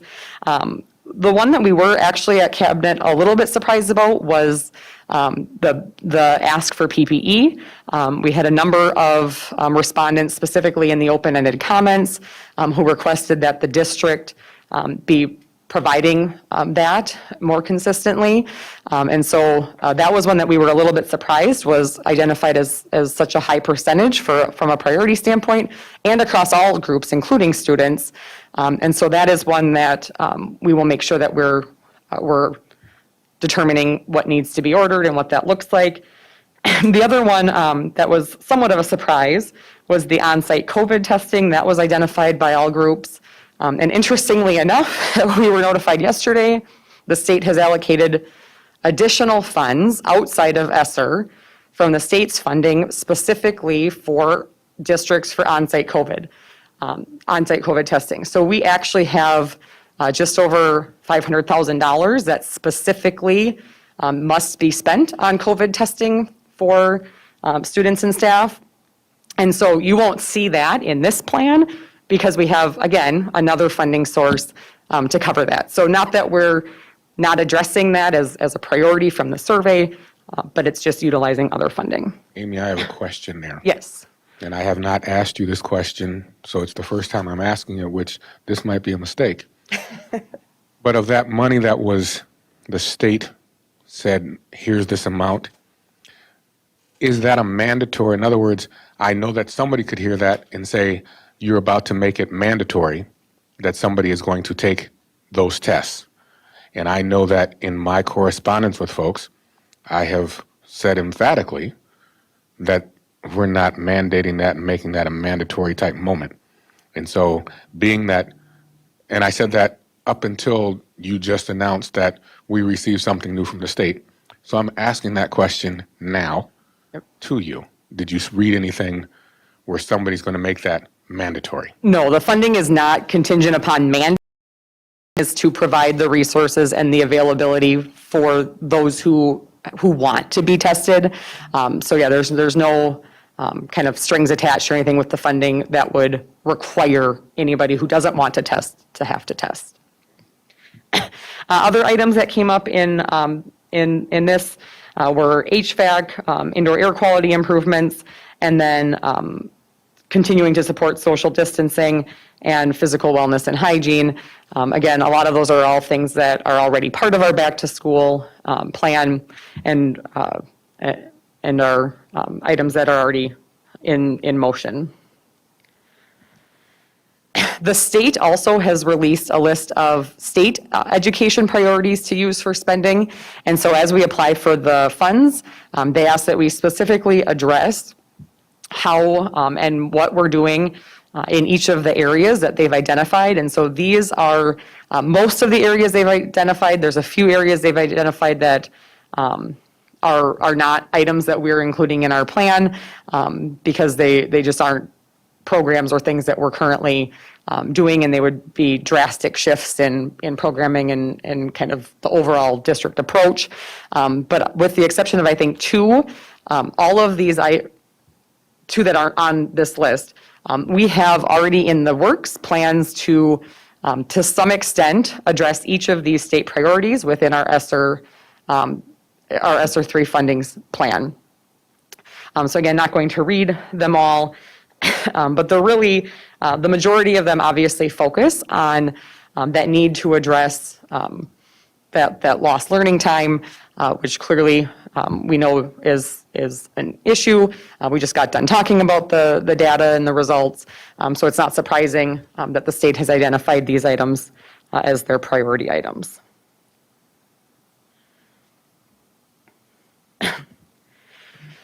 So as we look for our spending plan, a number of a significant portion of the funding is being used for staffing to the extent possible. And so we're not talking about specific dollar amounts tonight. The board is not approving anything tonight. This is more of a high-level conversation to have a discussion or provide additional suggestions.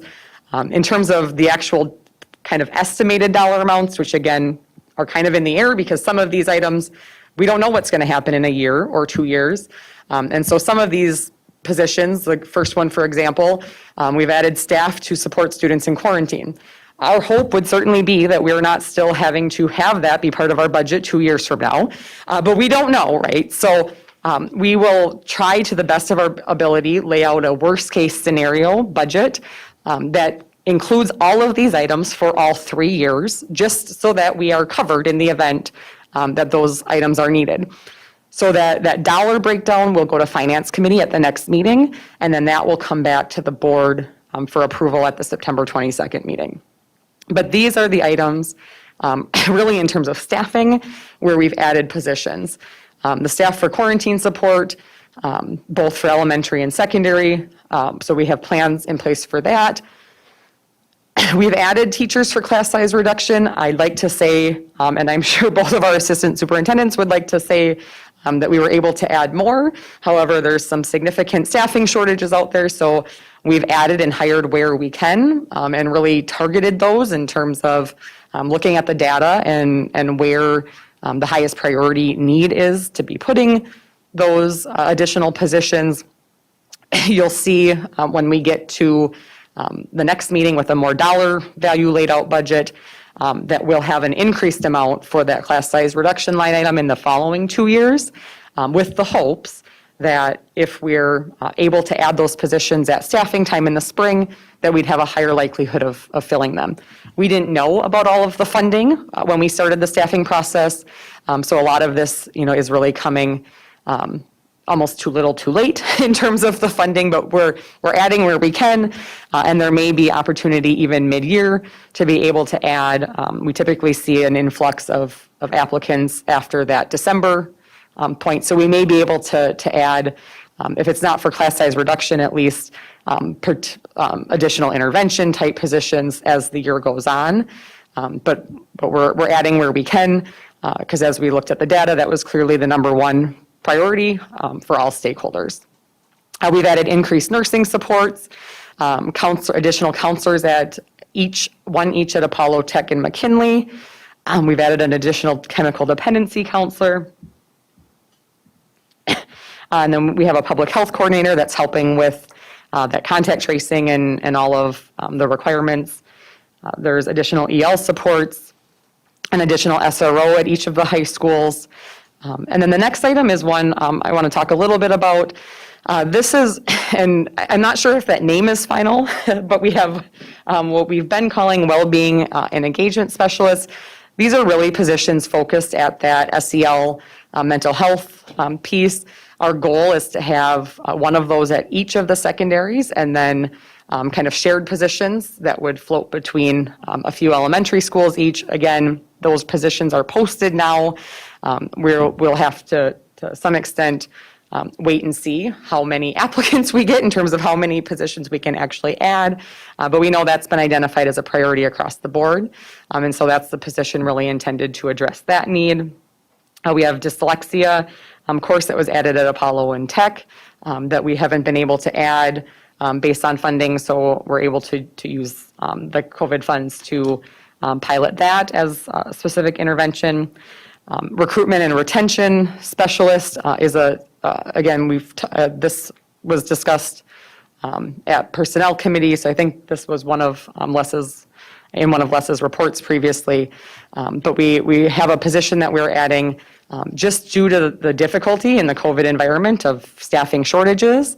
It's really become a task that's not manageable within existing staffing. And so again, we intend that to be a temporary position. As we do a lot of these, we would hope that things like increased nursing supports to specifically address COVID-related needs and public health coordinator, a lot of these are obviously not intended to be permanent positions. A lot of the ones that directly impact classroom, obviously we would love for those to be permanent positions, but we know this is one-time money, and so we're using it while we can. And then as we approach the end of that 23-24 fiscal year, that will be kind of as we discussed earlier about that ROI, that return on investment. What are we getting our most impact from? And then prioritizing. It may be that some of these supports that are added are prioritized within the budget in place of current initiatives that we have in place. And then the last two items, standby bus drivers. We know bus drivers are going to continue to be a shortage. We are fortunate that we are, I believe, fully staffed right now, but until we have one driver who is quarantined or is out ill, and so we want to make sure that we're putting ourselves in a position where we aren't risking losing the ability to transport our students. So we will be hiring some standby bus drivers. And then there's additional positions that were previously funded, and most of those are really just classroom teachers and support positions or behavioral support positions that would have come out of those compensatory funds. And so those aren't new positions, those are just filling that compensatory loss in the short term. In terms of other spending, we will continue to see replacement devices as we're sending devices home, particularly with elementary students. We know that there's going to be lost, damaged, so there'll be technology ongoing costs, different curriculum and online subscriptions. PPE we talked about came from the survey, so we'll be looking at what does that look like in terms of maybe being able to supply that at a greater level and take that off of our families. Summer extended programming, again, a state priority, and so we'll have that in our application paired with other funding sources that are specific to those programs. Homework help supports is something that we did last year for students that I think a lot of the feedback was very positive on that. So again, assuming we can get staff who are willing to cover those hours, that would be something that we'd be looking to continue. Community partnerships, the preschool program, so the Preschool for Success program, we're working on how can we could contribute more to that maybe than we had originally planned. So that's one of the items that will be included in the application. Professional development, credit recovery support, and then the last two are ones that are still, that I wouldn't say are final. We're exploring the possibility of finishing the classroom technology at Apollo. So as you may recall from the last presentation, we did put in monitors in each of our secondary classrooms at both the junior highs and Apollo, as well as McKinley. And then also at Kennedy, and then also the elementary. So that was a project that's been done this summer. But there's been some discussion about finishing Apollo so that they would have the 3-monitor system comparable to what Tech has. So we're working on getting cost estimates for that, to see the wiring becomes the bigger challenge with that. So we're working on getting a number for that, but that's one item that's come up as a potential priority. And again, we would have to, with any of these items, it's all subject to MDE approval. Most of the items, when we start talking about anything instructional or even positions, don't require that specific approval. The Apollo Classroom Technology Project would kind of fall in a gray area of construction because of the significant amount of wiring. So that is a project that MDE would have to approve. And then also HVAC improvements, if that's something that we would want to include in the application, again, MDE would have to approve that. And part of that will really be looking at kind of the total needs, the total priorities. And we want to ensure that we're using these funds for items where there isn't another funding source. And so for HVAC projects, we have LTFM funding available at our disposal. However, we might not have enough funding to cover all of our needs. So some of these might be combining funding sources so that we can get those projects done, knowing that that was identified as a priority by our stakeholders. So that's all I have really for presentation. So this is, obviously a work session agenda item, so it's really just open for discussion. If there's questions about anything that we are intending to put in the spending plan, there's no approval this evening. As I mentioned, that'll come at the next meeting. So if there's just questions or suggestions, if there's board members who have something that they've either heard from the community or that they personally think that we should be considering that wasn't on the list. Scott? Today I was fortunate enough to be able to attend some learning for our staff. And I sat in on several different groups. One of them happened to be the school counselors. And their normal caseload is supposed to be around 250 people. They're running as high as 350 people. They're really looking forward to getting some help. And I know that we've hired some help. But are these new counselors going to be locked into just COVID-related counseling, or can they actually help throughout the department? And what's going to happen when, is it sustainable? I mean, are they going to get down to 250 and then all of a sudden have to go back up to 350? Are we going to let these new counselors go in 2 years? I'll take that one, Scott. So thank you for asking, because school counseling is near and dear to my heart, as you are probably well aware.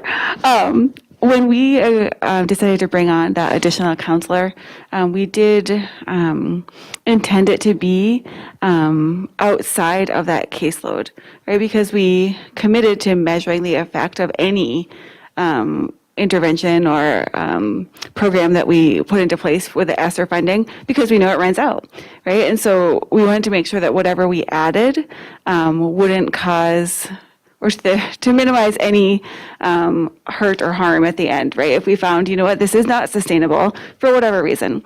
So that fifth counselor at the high schools will be supporting our counselors who are managing the direct caseload of students in a variety of ways. So nope, they won't be pulling a whole group of alphabet of students, because that might mean that, Zach's kid now has to have a new counselor their junior year. Not that Zach's children are there yet, but you see my point. So they're going to be supporting with all of those other kinds of things that take our counselors away from from direct student work. So they will be managing credit recovery, absolutely. We have a lot of students who need to make up some credits. We always have students, but COVID, the pandemic has increased that number. So they'll be working with our credit recovery counselor and the counselors at McKinley to make sure that our students are on track for an on-time graduation. And that will help take some of the load off the counselors who are managing the caseload we have to redo all of our IEPs for the compensatory services before December 1. And we all know an IEP meeting, even an extremely efficient one, is at least a half hour, and because we want to provide good service to the student and family in front of us. So that person will be managing a lot of that work, which is essential to our students and taking some of that load off. They'll be helping with some of the career and college work. They might be helping with some of the assessment planning. None of that extra stuff went away, even though our students are showing up with a lot more need. We still have to give the PSAT, right? So some of those duties that our school counselors take on that are outside of the direct work that they do with our students one-to-one, this additional person will be serving to support in that regard.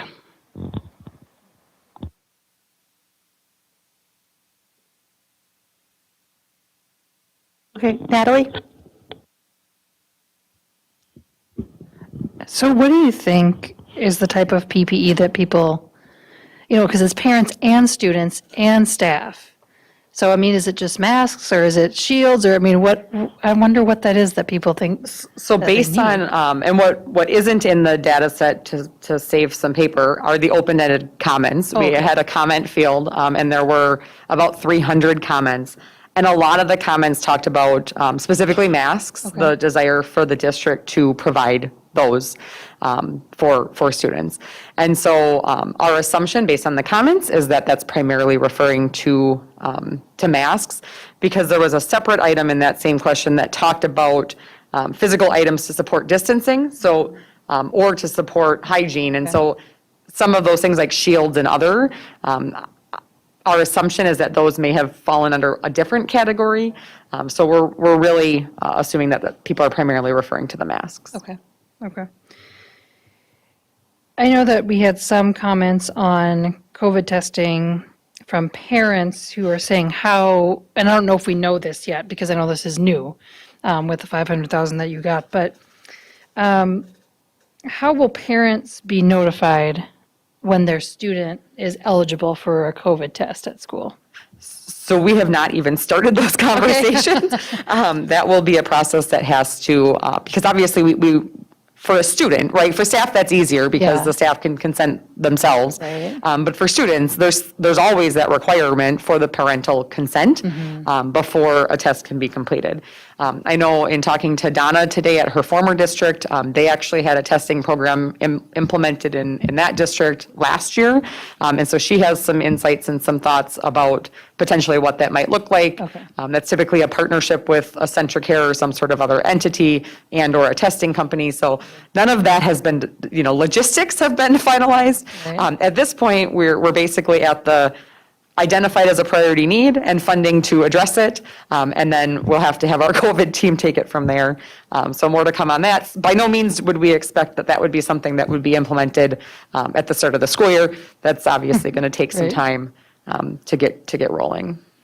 It's amazing to have funding come in 1 week before school and then do a process, just real quick, like. And that funding is only good through June 30th of 2022. So it's for just this school year. That is not for all 3 years. Well, hey, we have it. That's great. This is thinking outside of the box. This is probably not a conversation for right here, and we're not going to figure it out. But I know paras, we just constantly need paras. And I, from what I understand, the $1,500 stipend that we said yes to on the board is for anyone hired until a certain day in September, right? Like it was September, whatever, So now So it's prorated. So you have to be hired by the September date to get the first 25%. Oh, it's pro. Then if you are hired by, it's a December date that aligns with the trimester break, you're eligible for the second 25%. And then there's a date, end of the year is 50%. yeah, if whatever. you're by that third, then you get the 50%. Okay. So those Got it. dates, it prorates out. So if you miss the September date, it's not that you're not eligible for any of the stipend. You lose the potential to be eligible for 100% of the Yeah, stipend, you get but you would still 75%. get the Okay. prorated portion. I'm just thinking about since we know we need paras, if there's any way we can use any of this money to get more paras. I mean, and the reason I say that is when I'm in the community and I come across someone who works for us, if I say money is no object, what do you want? like the teacher, it's a coordinator, whatever, paras is the number one thing. And so, and I mean, everyone around this table understands that. So that's just my thinking out loud. Yeah, and part of that is with that recruitment and retention position, we've also, and you don't see it on here because it's coming out of the ESSER 2 funds, but we do have a recruitment campaign. You may have heard, we have radio ads out there, we have some billboard advertising, things that we haven't done in the past, where we are actually getting some traction and some referrals. And so we'll be continuing that throughout the year to really try to attract staff. Because, other than those sorts of things, to help with pay is hard because we know we can't use one-time money for permanent pay increases, which is really, would be the easiest way to get more people in the door. But that's just not sustainable. And so we know that's not an option, unfortunately. Thanks, Amy. Monica?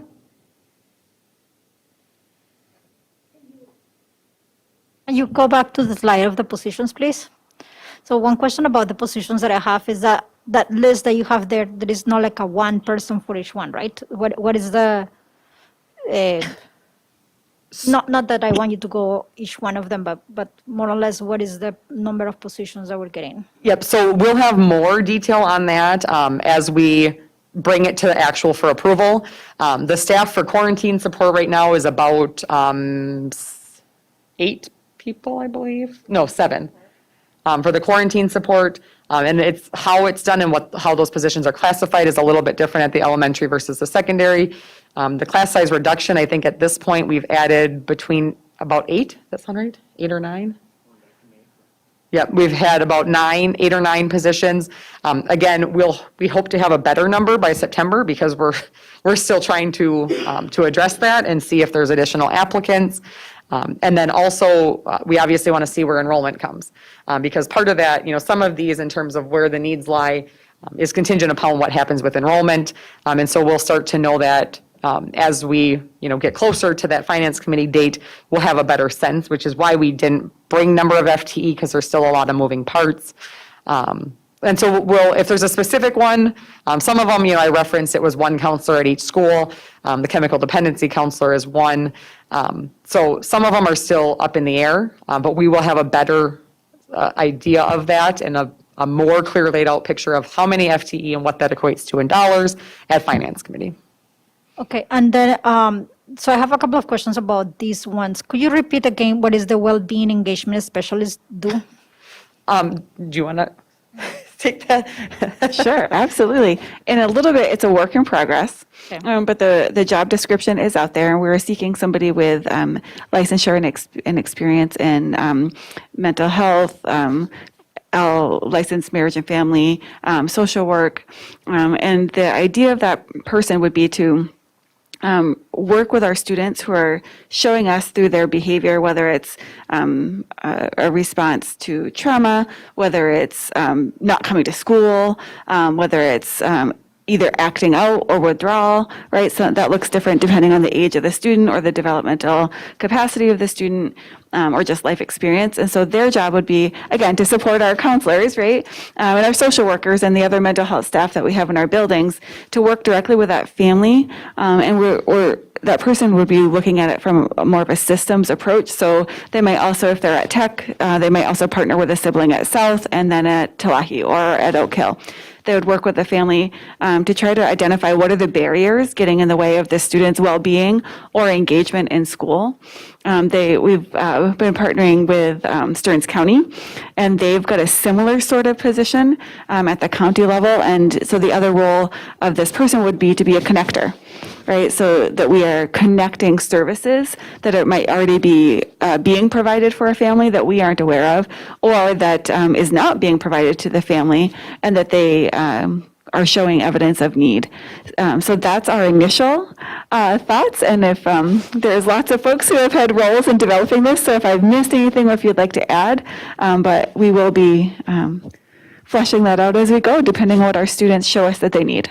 I think for this position, we are looking for a licensed mental health professional, for someone who has that higher degree and that higher knowledge. But the other piece is this is truly directly related to COVID and what's happened because of COVID. So this is a great use of ESSER funds. Again, looking for applicants, though, is a big piece of it. So. Okay, and then the other question that I have for you, Lori, is that tell me a little bit more about those additional SROs in Apollo and Tech. And I have heard in other conversations, and I wanted to, part of my question is because of that there have been in some instances, and I don't remember if it was high school or what schools, like too many bodies and not enough direction for what everybody had to do. So so I have that in mind, and what are these additional SROs, or why do you think that you need them? Absolutely. Thank you for asking that question. We really wanted to make sure that we are providing a comprehensive array of services and supports to our students and our families, right? None of us know what our students are coming back looking like or feeling like or acting like. And so we want to make sure that we are providing chemical health supports if needed. We're providing engagement and well-being supports if needed, school counselor and credit recovery supports if needed, safety and community supports if needed. So we are trying to position ourselves to make sure that we are being proactive in every single way we can think of, right? I didn't even touch academics, right? Because our SROs don't really do a lot of instruction, though I have seen them sit down with a student and say, hey, let's work on this math problem, right? So that's why I'm not addressing instruction, not that I don't think it's important, but what we're talking about here is really being able to provide that gamut of support. And SROs provide the one element of that array of supports. So when talking with Jeff Oxton, with talking with our SROs and Greg Kleinfelter, they have put additional resources into their team as well. So they've expanded their trauma response, the folks who go respond to students who are in crisis. So they have additional supports that can now partner with our SROs to provide that community wraparound, much like we described from that systems perspective with the well-being and engagement specialist. So is it because we're concerned about crime? No, it's that they have a specific role to play in supporting our entire community.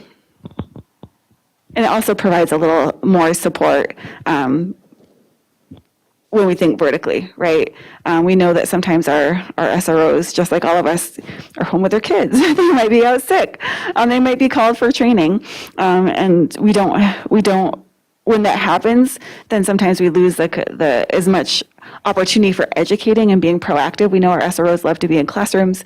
So this way, with two folks who are available at Tech and Apollo, if Lincoln calls, now we aren't pulling out of North. Maybe we now have some additional capacity to serve our other schools in need. I don't know if Carol or Mike want to add anything to that. Okay, and all this is going to be for until 122, you said? It's 1 year, right?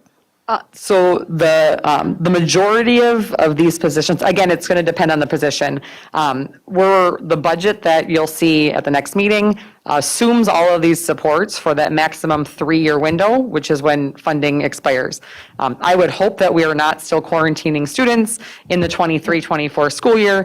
And so our hope would be that some of these, will drop off and won't be necessary, but we always want to make sure that we have the funding available to support our current needs, with the assumption that those will still be needs a year, 2 years from now. So right now, these would all be for 3 years, for this school year, next school year, and then 23-24. And then the thing that Amy Scalarud always talks in these things, if all of a sudden we're seeing an impact, a positive impact, then that's on us as an administration to bring to you as the board and say, we need to figure out how to sustain that within our budget. And that would be, you're looking at that, and right away I'm listening to Monica in a conversation a little bit earlier, and she's going to say, and what metrics and what data and how are you analyzing that, and present that to us, the board, so that we can all understand that. And so that return on investment, that's something that we'd be analyzing, and Donna's not sitting here, but that's something that we know, and Amy has talked to us repeatedly I didn't say ad nauseum, but repeatedly in terms of when we're having conversations at cabinet. Her number one thing, and she does it very well, and how are we going to sustain that? And that's her role. And so she brings that and she hits that home with us on a daily. Al? On that note, Willie, we have a lawsuit with the state going on behalf of our district, and part of the state's response to that has been, well, District 742, you just received a whole lot of money for COVID response, and it's your responsibility to take some of that money and fund some of these things. We aren't going to do it, but you need to use that COVID funding to do this so that you can see if it does work. So rather than report back to the board, I think it's equally important that you report back to the state and you say, these are the things that we've done and these things, we see them working. So now state, you need to figure out how to fund it for us because you gave us the responsibility of reporting to you how we were using our COVID funding and what the results were from it. So now we're doing that, we're doing our part. Now it's up to you to figure out how to fund it as per our lawsuit.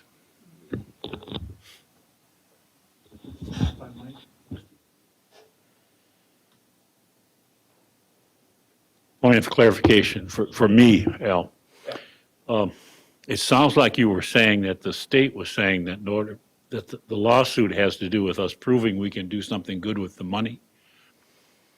I didn't, No, the state, part of their settlement talks with us,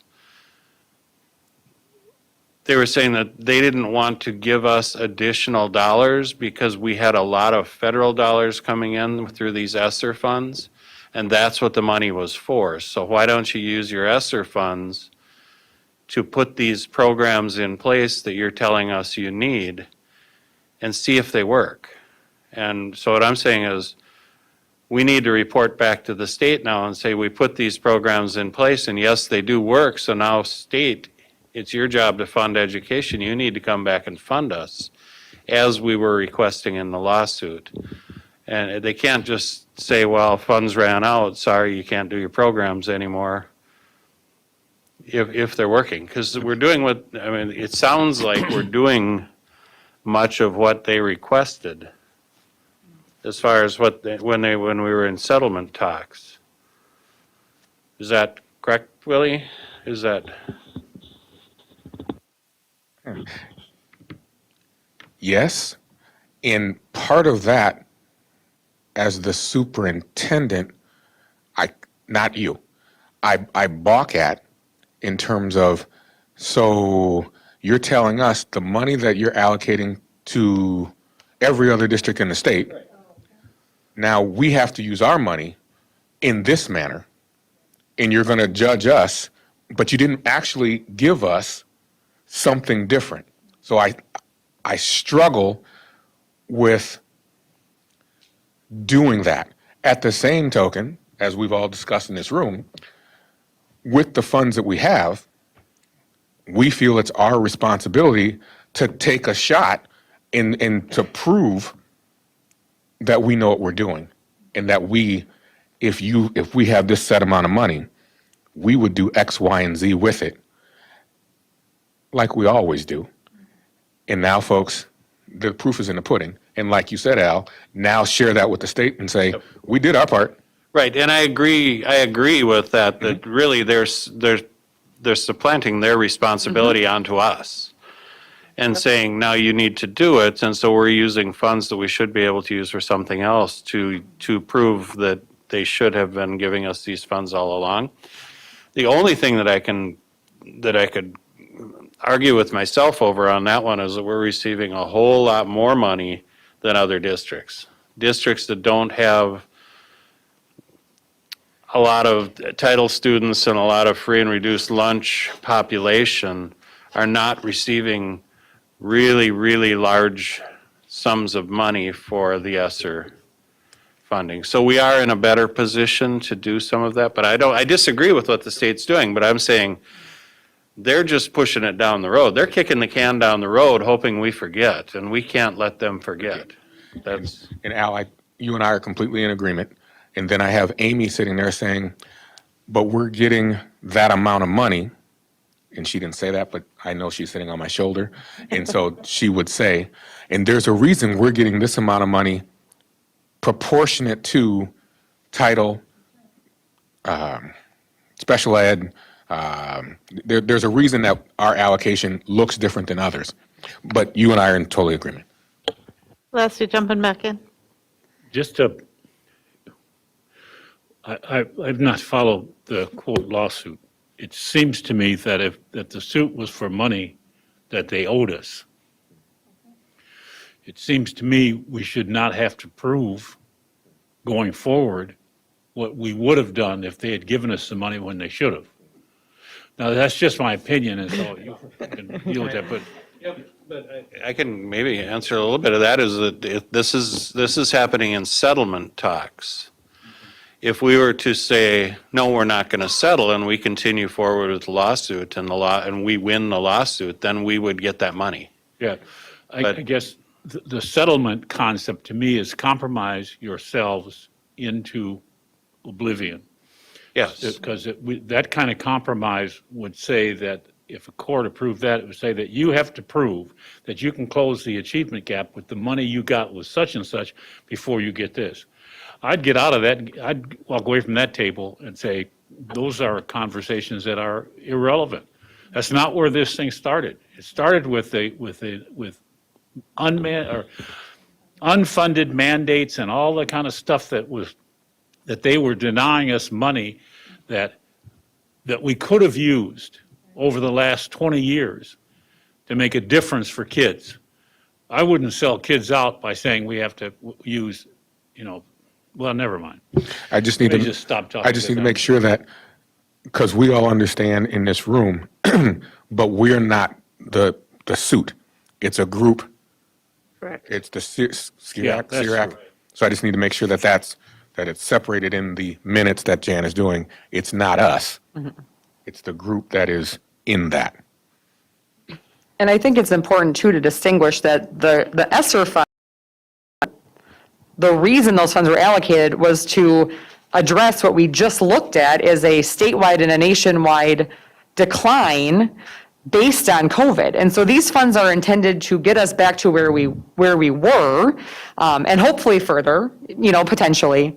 But these funds are not expected to address the already existing pre-COVID challenges. And that's really what we're talking about in terms of funding shortfall, is not the new concerns and the new challenges that COVID has presented.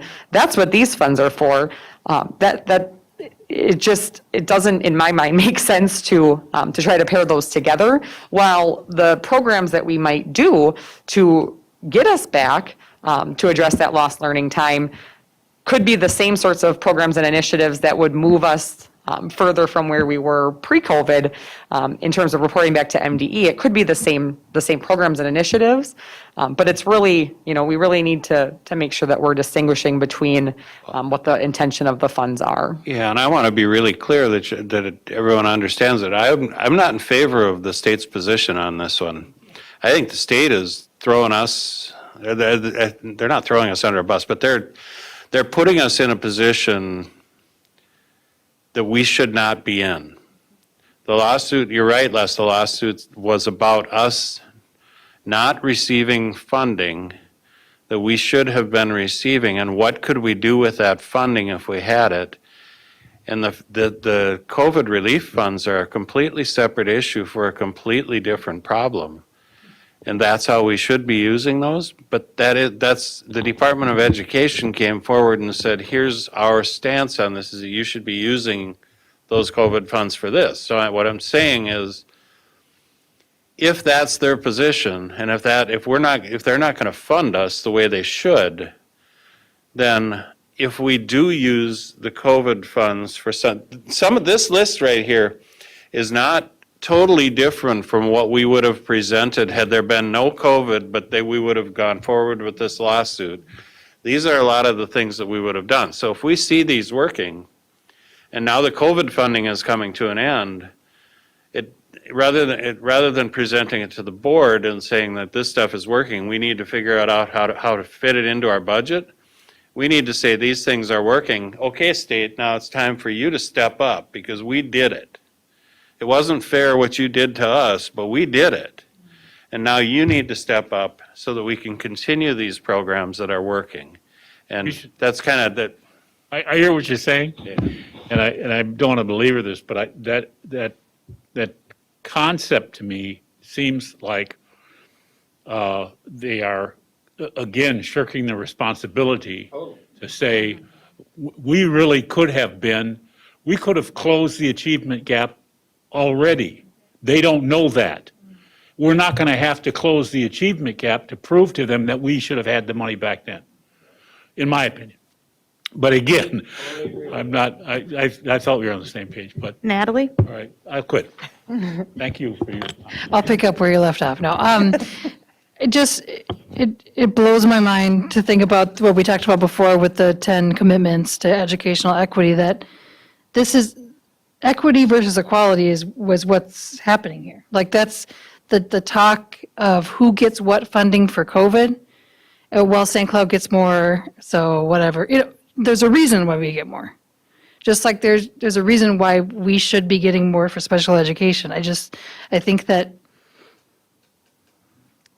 we would do well if our legislators would understand the equity versus equality issue, which I know the word equity has a whole other issue right now with CRT, but it's, not everything is equal. Monica? Is that, sorry, just going to is that thing already settled? Is that lawsuit settled? So settlement talks, that hasn't happened. And our position as a district is what you explained, Willie. You walk out of there and said, this is not fair and this is not what we're doing because you're not giving us anything extra. That's our position as a district. All right, I just wanted to have that clear. Thank you. Okay, we ready to move on? Oh, Scott? Yeah, one other thing. Apparently since we're sitting on this big pile of money, we have a whole bunch of partners that want to partner with us. And it's very easy to say, hey, it's our money. No. But 20 years ago, the city came to us with an idea of a partnership for something called GrayNet. And it has worked, and we are making money on GrayNet as other agencies have joined in this underground wiring system between all our schools and their facilities too. So we shouldn't just reject out of hand these requests for partnerships. Give some of them a little thought. We might make some money on it. And we do have community partnerships on the list. The one that was specifically referenced, which is not meant to be the only partnership, but that is a state funding priority. We have the Preschool for Success as a good example of that. We are looking into that in terms of what that looks like. That obviously takes some time to evaluate and prioritize, in terms of what those programs might look like. And any of those partnerships that we potentially explore still have to fall within the allowable uses. So they still have to be directly, impacting instruction and lost learning time and COVID-related impacts and all of those things. But absolutely, that is one of the things that is a part of our application. And Scott, one of the things that I would just add, because everything Amy just said is wholeheartedly correct, and what you're actually asking is something that's going to be beneficial to the district. And in this moment, the partnerships that we're talking about and the funding that this is, the moneymaker, and I'm using the term moneymaker, how we're going to win is academic achievement. It's students being successful. And so that's when we're analyzing things and looking at things and talking to people and hearing what kind of partnerships people are wanting to propose, it's all about students and how it's going to impact their success and their experience within schools. Okay, thank you, Amy. Next up, we have 2021 Summer Programming Review presented tonight by Lori Posch, Executive Director of Learning and Teaching, and Carol Potter, Executive Director of Student Services and Special Education.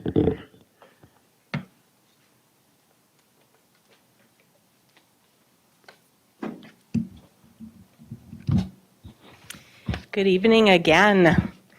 We are here tonight to share with you the progress and what happened this summer. You're going to see a presentation that's very similar to what you saw in May. So when we were here in May, I'm sorry, it's tiny in here. When we were here in May, we talked about, where's the present, Carol? Let's do it this way. We talked about what we were planning for our summer programming for our students. So the presentation, like I said, is a similar format. It will look the same, but what we get to share tonight are all the fun things and the learning things that happened this summer. And we say fun and learning together. As I shared with you in May, everything that we do centers around our mission. And as we talked about our summer programming and the opportunities that we had for some additional programming, we really wanted to look at how we could fulfill our mission all year long. When I talked to you in May, we talked about some of the programs that remained the same in name, but had some different looks to them.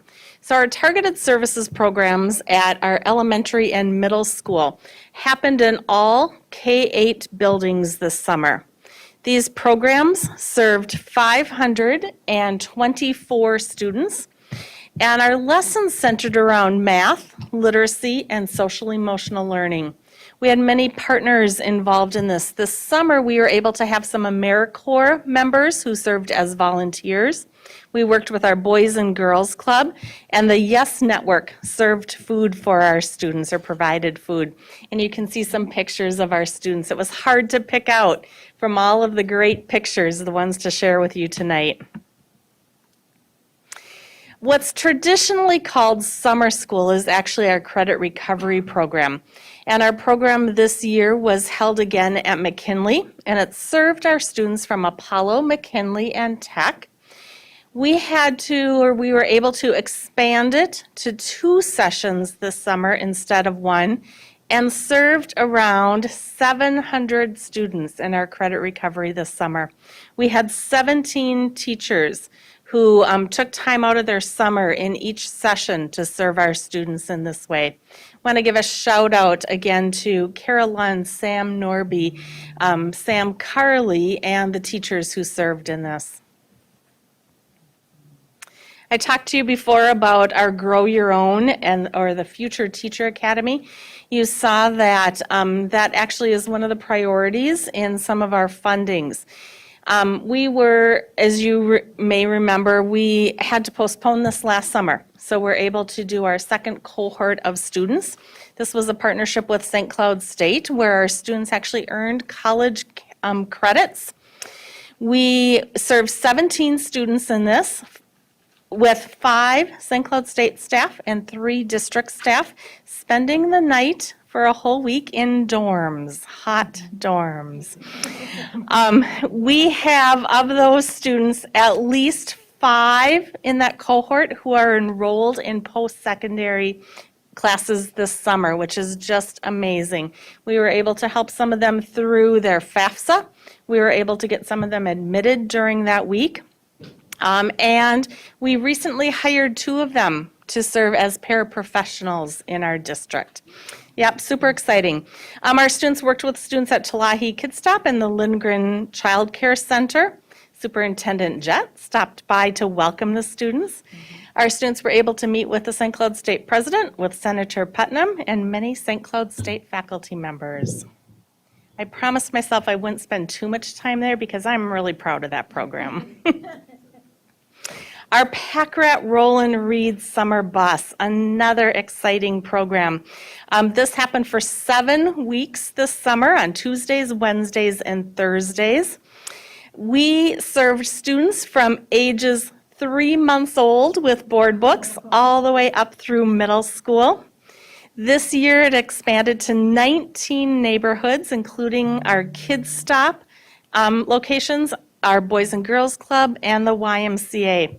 Look at these numbers. 1,163 children checked out 3,756 books this summer. We had 7 teachers and paraprofessionals and 1 very dedicated bus driver. Again, partnerships, the LEAF organization, Yes Network, St. Cloud Kiwanis Club, St. Cloud Rotary Club, Topan Merrill, the YMCA, and our Boys and Girls Clubs. Each child this summer also received an age-appropriate math game bag through the PAC-CAT program. And through our partnership, students were able to pick a free backpack this summer. Okay. In addition, I don't know that we can top all that, Lori, but it's pretty awesome, pretty awesome. So in the spring, we had talked about, or early summer, I should say, we had talked about our extended school year. So I just want to tell you how we ended up. Extended school year is for students who qualify specifically that they have a disability. And so we work with kids in preschool all the way through age 21. And so they came 4 days a week, and they came 2 weeks in June and 2 weeks in July. The elementary kids came in the morning, 8 to 11. The secondary kids were 8:30 to 11:30. In secondary, we served at Apollo, and elementary, we served at Madison. And so all of the kids across the district, we have them all together at either one of those sites, depending on their age. And so then a little bit about that. So the teachers, when they come, they provide instruction on academics, social communication, functional skills, and we also do adaptive physical education during that time as well. And so the numbers for these programs, I'm very excited. Same for extended school year for our students with disabilities. The numbers were very high, just like for recovery. So it was very great. At Madison Elementary, we had 125 students enrolled, working with 16 teachers and 32 non-licensed staff. And then at Apollo, we had 93 students enrolled. And we usually do see that drop as kids enter secondary. They're doing other things or they might be working. So that is typical. And then at our Journey program over at Roosevelt, those students stayed at the Journey program because that facility is set up specifically for them. And we did not want to have them have to transition to a different facility. So the kids were there. 5 students, that was wonderful. Usually 6 are enrolled, so 5 of the 6 attended, which is great. And then we also, through June, if you recall, the governor's order went through June 30th, that kids could still remain in distance learning. For the 2 weeks in June for extended school year, we had students that were attending through distance learning as well as in person. Which was a really nice option. And then all of a sudden, they had to make a decision right then for July. Do you want to come in person or not attend? But most of them chose to come in person to get ready, thinking that maybe for the fall, we would be in person, which was really great, a great transition for them. And so we had 5 licensed staff working in that for K-12 and 3 non-licensed in distance learning. And then we had so in the spring, MDE also introduced what they called at that time compensatory services. Compensatory services are what we now know as recovery services. It's all those pieces that Amy was talking about, those people that we're going to hire. And so moving forward, you'll hear recovery services. And what we did in June for the same 2 weeks of ESY, we brought in 7 students from our InStep program, which is our 18 to 21 program, kids with significant cognitive disabilities. And because during distance learning, some of them didn't have communication partners, and they also didn't have the opportunity to learn work skills directly.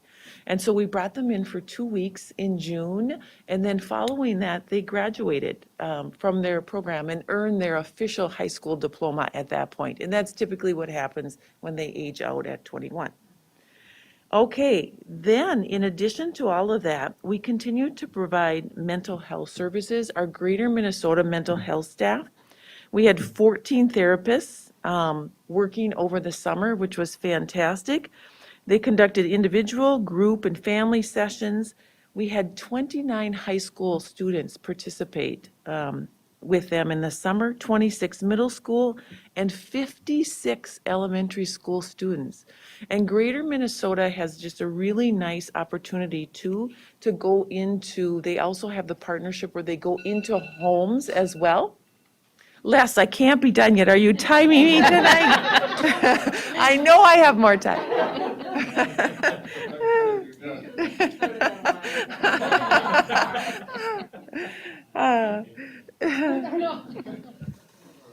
So, Greater Minnesota, and I want to share an email that was written by one of our high school students as a thank you to her Greater Minnesota therapist. I just thought it was so moving when it was sent to me. I just want to share part of it to you. A couple of years ago, you may recall, we had a Greater Minnesota mental health staff pass away unexpectedly. And this student was working with that person at this time. And so she says, when we came back to school, it was hard. My counselors and all these people were checking on me and making sure I was okay. I chose not to leave the program, meaning Greater Minnesota, not to leave the program. And to this day, I am super glad that I didn't. I had a really hard time opening up. It took a while. It wasn't easy, but Mandy, the current Greater Minnesota therapist, took her time with me and never gave up on me. We laughed about how funny Nadia, the person that passed away, was, and all the funny things that she always did. Mandy helped me through her death and a lot more, and now look at me. I'm a senior and so thankful to Mandy for believing in me when I couldn't. I don't know if I could have made it through COVID without you, Mandy. Even after pushing you away several times, you never gave up on me. So this is my thank you to you. I just thought that was just so nice. Nice to hear from one of our students. They just are amazingly thoughtful. Okay, in addition to the mental health components, we also did chemical health support throughout the summer. There is anecdotally, our chemical health rates are higher with kids using chemicals. And so not only do our therapists address, or our counselors, chemical health counselors, address the direct need of using chemicals and how do I stop using chemicals and how do you support me through this, they also dealt with, in addition, because all of these pieces are integrated for the student who is using chemicals, a death of a parent, homelessness, medicated assisted therapy to decrease the chance of an overdose, active suicidal plans, self-harm, parental incarceration, hospitalization due to significant substance use, mental health, triaging to other supportive services, so referring out if it was needed, involvement in the criminal justice system, lack of healthy supports in the home environment and how to deal with that, gender identity issues, sexual assault, gang involvement, just to name that was more than a few of the items that our chemical health counselors really deal with, and our school counselors deal with that too on a regular basis. And so that is a good amount of support that we supplied throughout the summer, and I just wanted to give you an update on those pieces. And now Lori has more. We have more. We have more. We talked about some of the things that we've done in the past that continued through the summer and maybe looked a little bit different. But because of the COVID relief funds that were specific to the summer, we were able to add some new programs or expand on them this year. So we talked a little bit in May about the Rising 10th Grade Academy. This was a program that Al Johnson dreamt up before he left. It serves students at Apollo, McKinley, and Tech. 20 students with 2 teachers, and it was a partnership with SCTCC and St. Cloud State University, really grabbing those 9th graders who didn't have a traditional 9th grade high school experience, and they were recommended by their counselors to be part of this program to really get them excited and ready for 10th grade. They were able to earn some some credits and get to know some of the options coming up in their future. And then we were able to pilot some new programs, and this is where when Amy talked about the opportunity to be able to try some things out, we had an Oak Hill summer camp that served 30 first and second grade multilingual learners. They worked around the themes of exploring the ocean and camping adventures. They did activities with math and writing with Play-Doh, and 3 staff members served these students in this pilot this year. They were so excited. You can just see the smiles on the faces. And then we had a health and math camp, another pilot program. This served Apollo and North multilingual students. It was a program that really combined algebra and art. They had a visiting artist and they did activities with prisms and volume and 3D shapes, as well as earning some health credits through this. There were 27 students who were served by 4 staff members. And another pilot program was a coding and math camp that served our South multilingual learners and was held at Tech. This program served 25 students with 3 district staff members and was a partnership with St. Cloud State University and a company called New Visions. And New Visions is a program where the students who were part of this were actually taught part of the day in Somali, the coding portion of it. And then we had the partnership with St. Cloud State, and they did some activities at Tech and then went over to St. Cloud State as well. This is the first time I can tell you that I have ever gotten an email from the head of our transportation department. So Carrie Johnson sent me an email saying, I don't know what's happening, but our bus drivers are talking about this program. The kids are so excited to get on the bus and get off the bus every single day. Our attendance rates for this camp were almost perfect for the entire camp. And it was long, and they had long, full days, so that was exciting to see. And then, as we told you, this year we expanded our kinder camp and also had a rising first graders camp, because we know that our first graders going into school who were in Distance Learning Academy never had that kindergarten experience. So this was an opportunity for them to also come back. It was at all buildings. We served 136 students with 16 licensed staff, 9 paraprofessionals, and 5 nurses, with a partnership from Yes Network, who served juice and snacks every day. This is the first year that we were able, through that funding, to provide transportation for this program. And I want to end with a quote and the same picture that we showed you in May, that we really are looking at that road to success for all of our students. And the quote, one of the quotes that I shared in May was, the beautiful thing about learning is that no one can take it away from you. The experiences that our students were able to have, whether academically, socially, emotionally, and many supports, will never go away. And just in case you were adding, we served about 3,000 students this summer by about 200 staff members. So that's commitment. That's wrapping around our students all year long.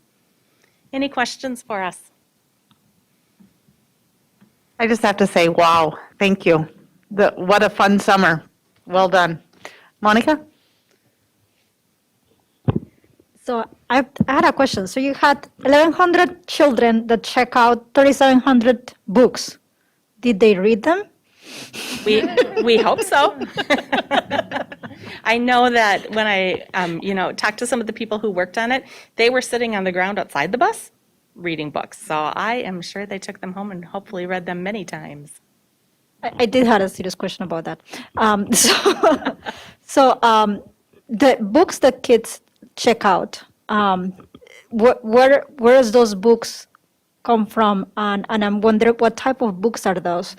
For example, do we have a specific selection of books that are related to the kids that participate in the camps? And like, for example, Somali books for Somali kids, or the immigrant books for immigrant kids, but not necessarily but those experiences are also shared on those books? Sarah Martini, who is our district coordinator of the PAC Rat program, so during the year and in the summer, is our media specialist at Westwood. And Sarah is the one who personally looks through and orders the books. And I know that when I've seen the list of books that is being ordered, and I don't look over all of them, she is very, very careful about being real inclusive in the books that are selected. She also looks at the data. So she looks at which books are being picked, which books are going out. And you asked where they come from. The majority of the books are through donations. Leaf is a huge sponsor for the books, so many, many, many of the books have been purchased through Leaf funds. We've also donated some through district funds. Although we say the books were checked out, we know that they don't all come back.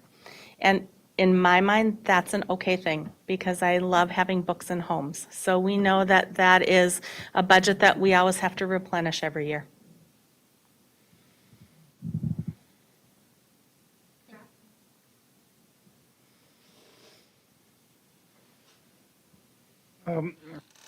With Greater Minnesota Mental Health, how many of the sessions were financed by grants and how many sessions were financed by insurance? Because their business model is to talk grants, and then as soon as they get your insurance information, they run that bill up. Do you have any idea? I do not know the exact breakdown of how many of the students that they run through insurance, but I do know that, so they're operated off of a grant, and we support that from our end through our local collaborative funds as well. And so do not serve a student based on if they have health insurance or not. I can tell you that, but I don't know the exact breakdown. If you would like that, I can surely get that for you. I think it would be interesting, because if they're offering grants for just a couple of sessions, so they get insurance for 10 sessions, that's kind of taking advantage of the system. Thank you. I'm not aware of that, but I certainly can get you the information. Natalie?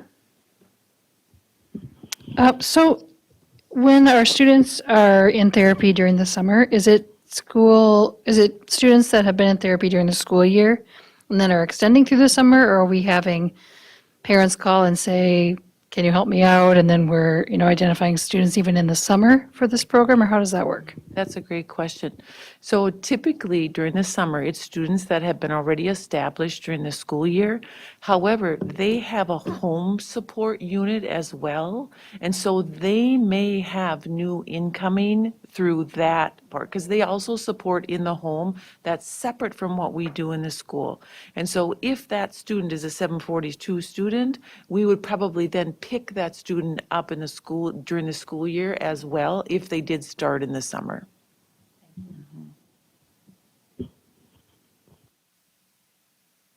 Okay, thank you, ladies. Thank you. Next up, we have project status update presented by Gary Ganji, Executive Director of Operations.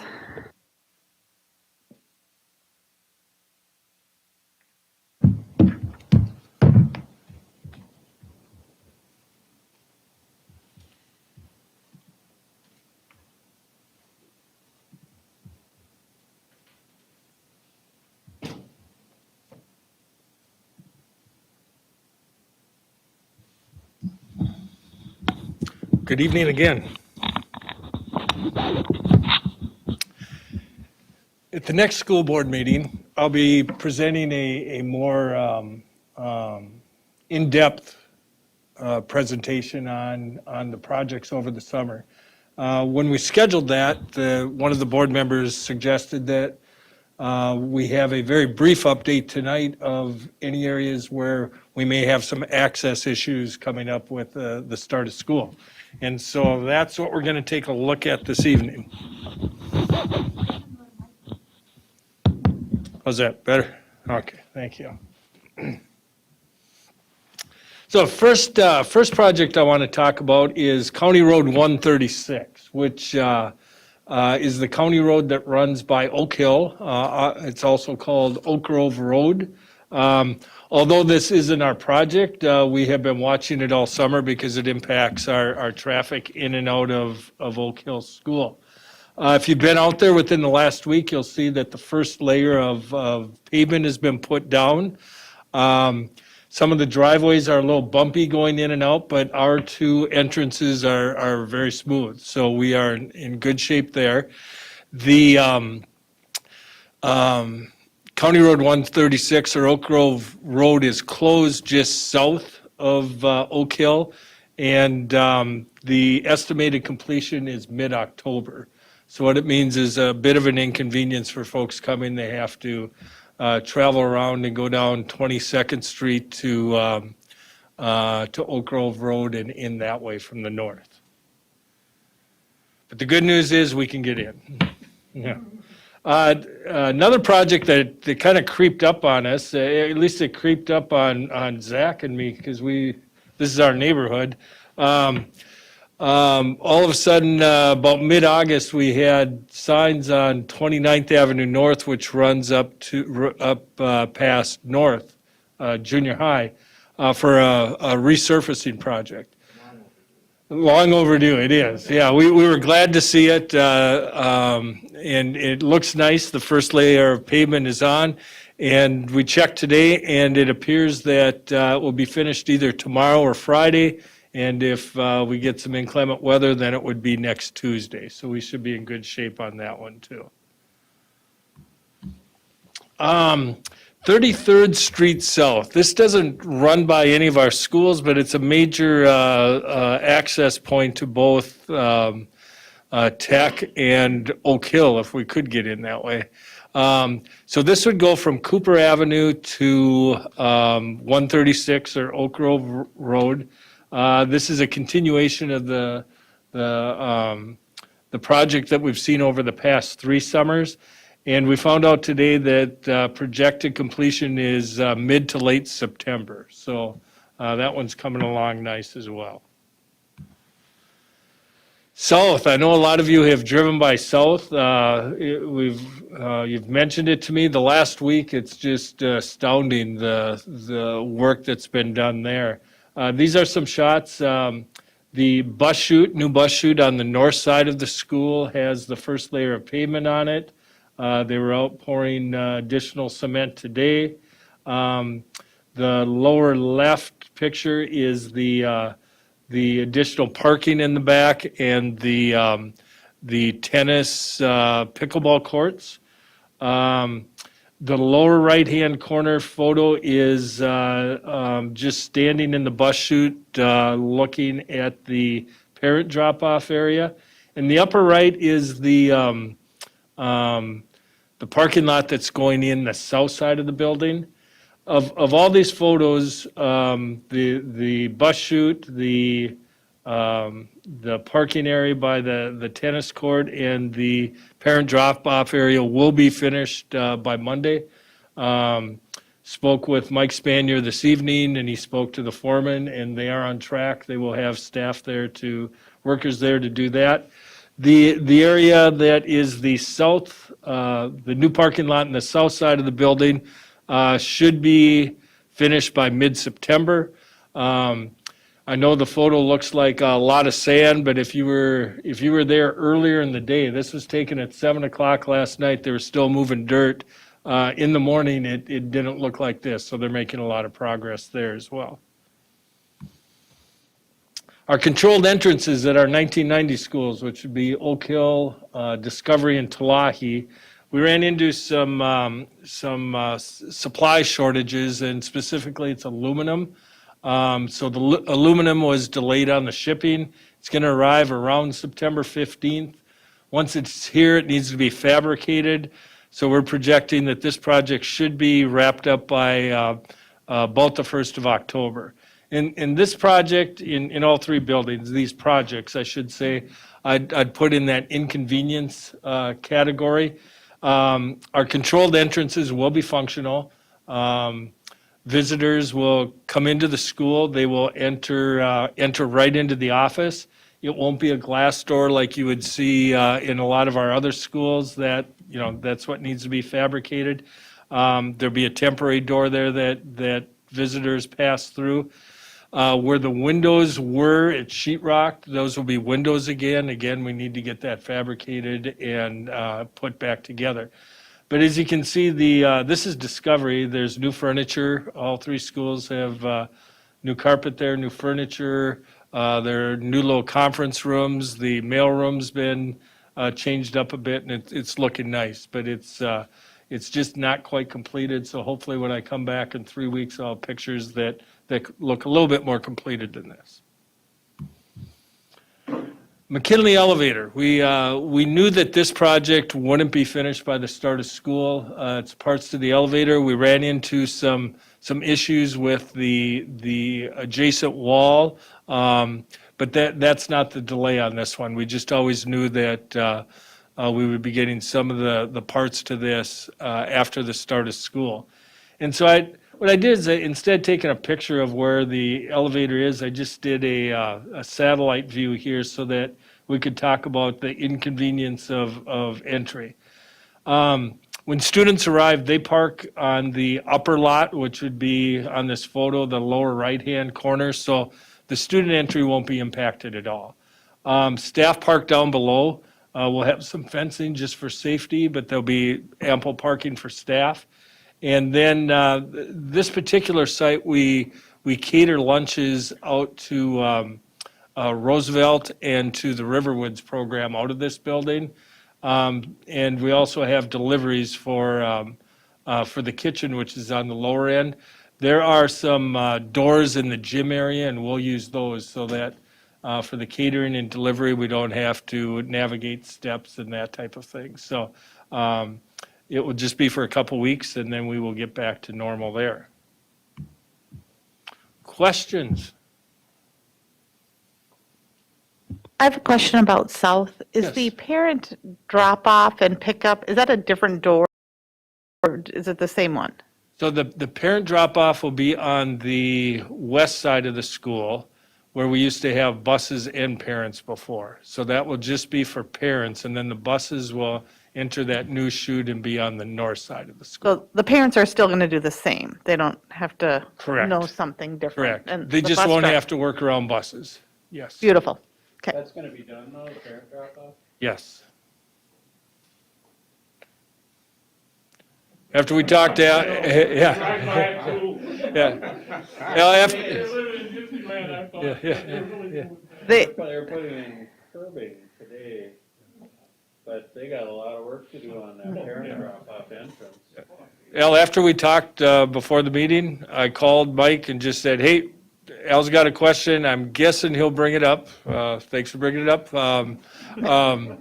And he said, I just got off the phone with the foreman. It will be completed. They will have workers there. It will get done. Yeah.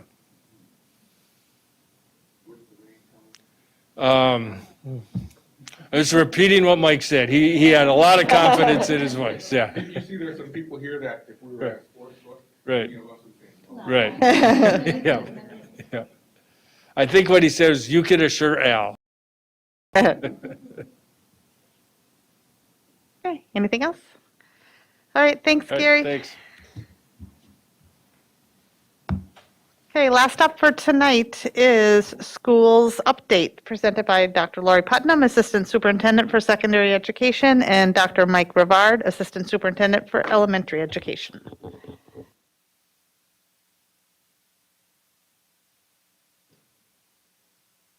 Thank you, Chair Haas, members of the board, Superintendent Jett, and community members. This evening, Dr. Putnam and I will share our updates on preparing District 714 preschool, elementary, and secondary levels for the start of the 21-22 school year. Thank you.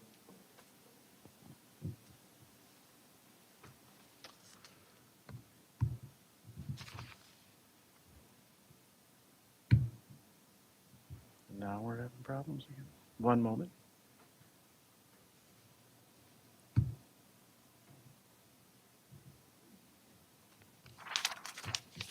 There we go. So our preschool and elementary staff have been working over these last weeks preparing for the return of our youngest learners. So at the bottom, you see our Kennedy preschool and elementary staff getting ready to don their 742 Together t-shirts, just as you've gotten yours today, at the beginning of workshop week, earlier this week. Above, you see our Lincoln art teacher, Miss Carissa Moreland, who's putting the finishing touches on a new mural at the entrance of Lincoln Elementary. And next to this, you see an empty hallway last Friday, awaiting the return of our kids to Clearview, reminding them of the importance of kindness, both in English and in Spanish.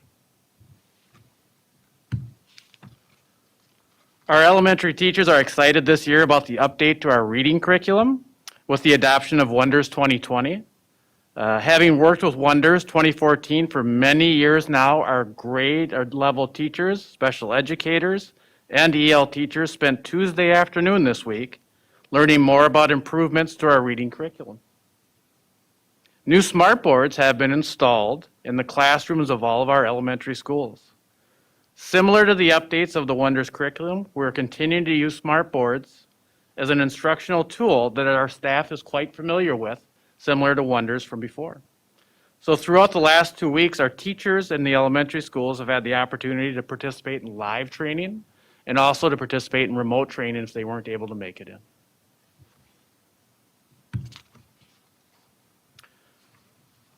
Our school administrators, teachers, and staff members have been preparing their spaces at schools for goal-setting conferences for the first day of school starting next week.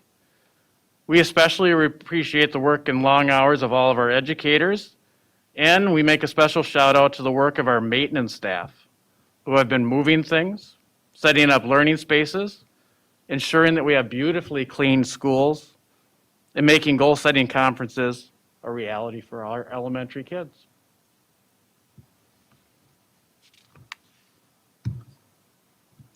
And those goal-setting conferences and welcome conferences started today. For our preschool families, our welcome conferences was held today and will be held next Wednesday also, September 8th. During the preschool welcome conferences, our teachers orient families to the preschool day. They facilitate avenues for homeschool communication, and they welcome students to the preschool rooms. Our elementary students and their families were also welcomed back to school today, and that will again happen next Wednesday with continuation of goal setting. During our goal setting conferences at the elementary schools, these have become a wonderful tradition. We've been doing this for a while, and our elementary students work with parents, give them an opportunity to share what their goals are for their kids for that school year, and also give them an opportunity to take a look at the classrooms where their students are going to be at.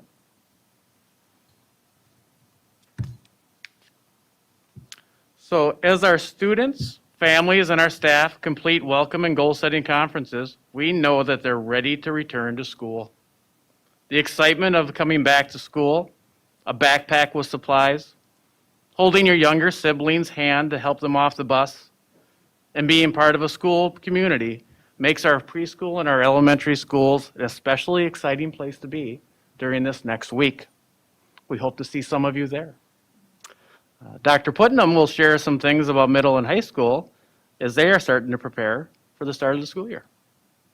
How do I ever compete though with those, look at those little teeny babies walking down the hall. It's just so, I can't. It's the backpacks. It's always the backpacks on the little ones. Oh, so cute. Thank you to Dr. Vard for projecting for us. Much like you heard Lori describe for the kinder camp and the first grade step up, we did the same thing for our middle schoolers who had been at DLA because they either weren't there for their sixth grade year or they had been out of our middle school for a full year. And we know things change a lot when you're a middle schooler, so we wanted to give them an opportunity to come in.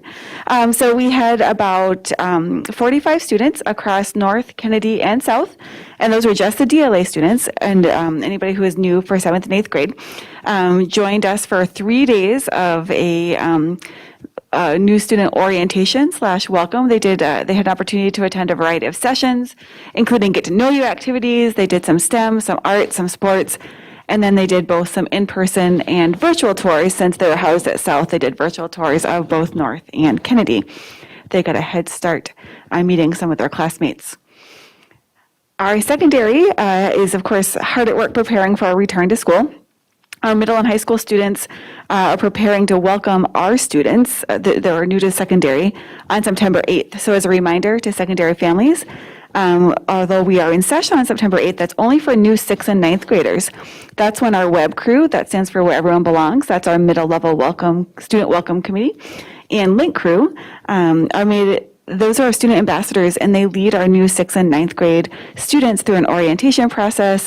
They do a lot of community building, and they support that group of 10 to 12 students throughout the course of the year. And then all of our students, of course, return on the 9th, and we can't wait. Family conferences took place yesterday at our high schools and just finished this evening at our middle level. We did have great turnouts at all of our schools, with families even arriving and staying late. I think they are as excited as we are. Pictured at North here, our North selfie is very my picture is different. That's so interesting. Well, you'll see it on the next slide then. You'll see two North students at a very fancy selfie station. There are some conference happening, the one in the upper right for me, that is a conference happening at South. You'll see that there were students and families were provided with little individual bowls of popcorn so that we're making sure we were both welcoming, nourishing, and safe and healthy. And then you'll see that a couple of our staff members were at the door greeting Apollo families who came yesterday for conferences, pictures, and to get their devices. The other really cool thing is our tech students, and that's the one on the left. They led Main Street Activities Fair. So when you walk through the Commons of Tech for their conference night, there were students and coaches and advisors showing all of the activities that were available in an attempt to help get our 9th graders and any students coming in even more excited and engaged right off the bat in activities. We also welcomed our committed and dedicated staff back to the 21-22 school year this week, and we'll welcome the remainder of our non-licensed staff on the 7th. Here you can see some of our our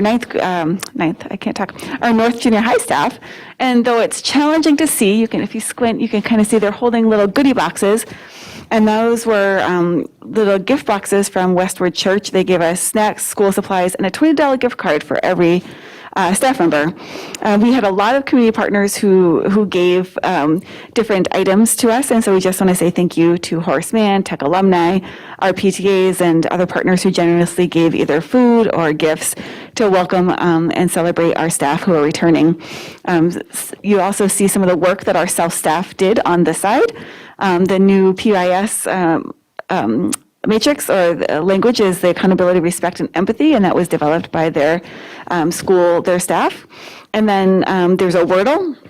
At the bottom, the South staff all put in a word that that really showcased how they wanted to show up in the school year. And so you can see the larger words are the ones that repeated most often. So you can see relationships, trust, positivity, compassion, and passion are there. In terms of academic supports, because we know we need to get right on that straight out of the gate, making sure that our instruction is engaging and consistent and top-notch. We went through with our staff this year in partnership with Learning and Teaching and Student Services our common instructional expectations. Here you can maybe see, again, you're going to have to look real close, the course expectations you'll see in the one that's highlighted blue. These are just some of the guidelines that we expect for all of our staff to be doing in Schoology. So I'll just read a few of them. There's a consistent way to describe the course name. Every instructor provides their contact information and a course overview. Everyone is required to have a daily agenda with what happens in the daily information. And then in the orange, we provide ADA and compliance and recommendations.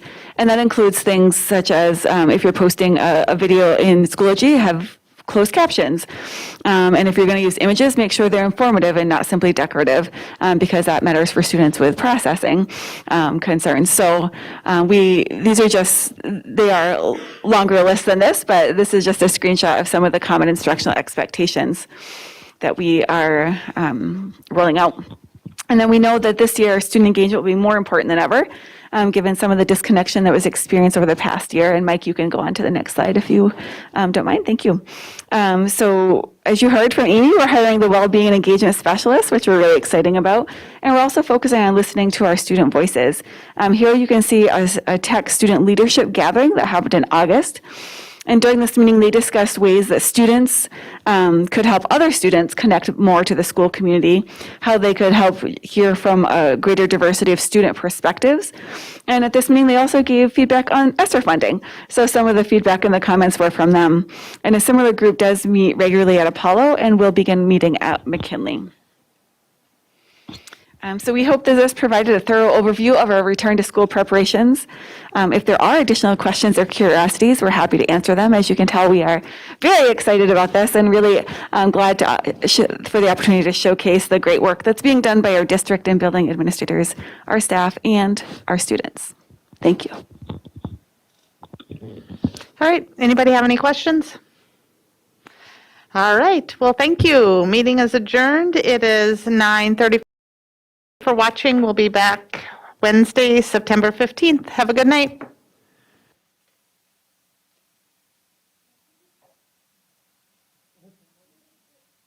Get to a point where no more scripts, and just talking off stuff.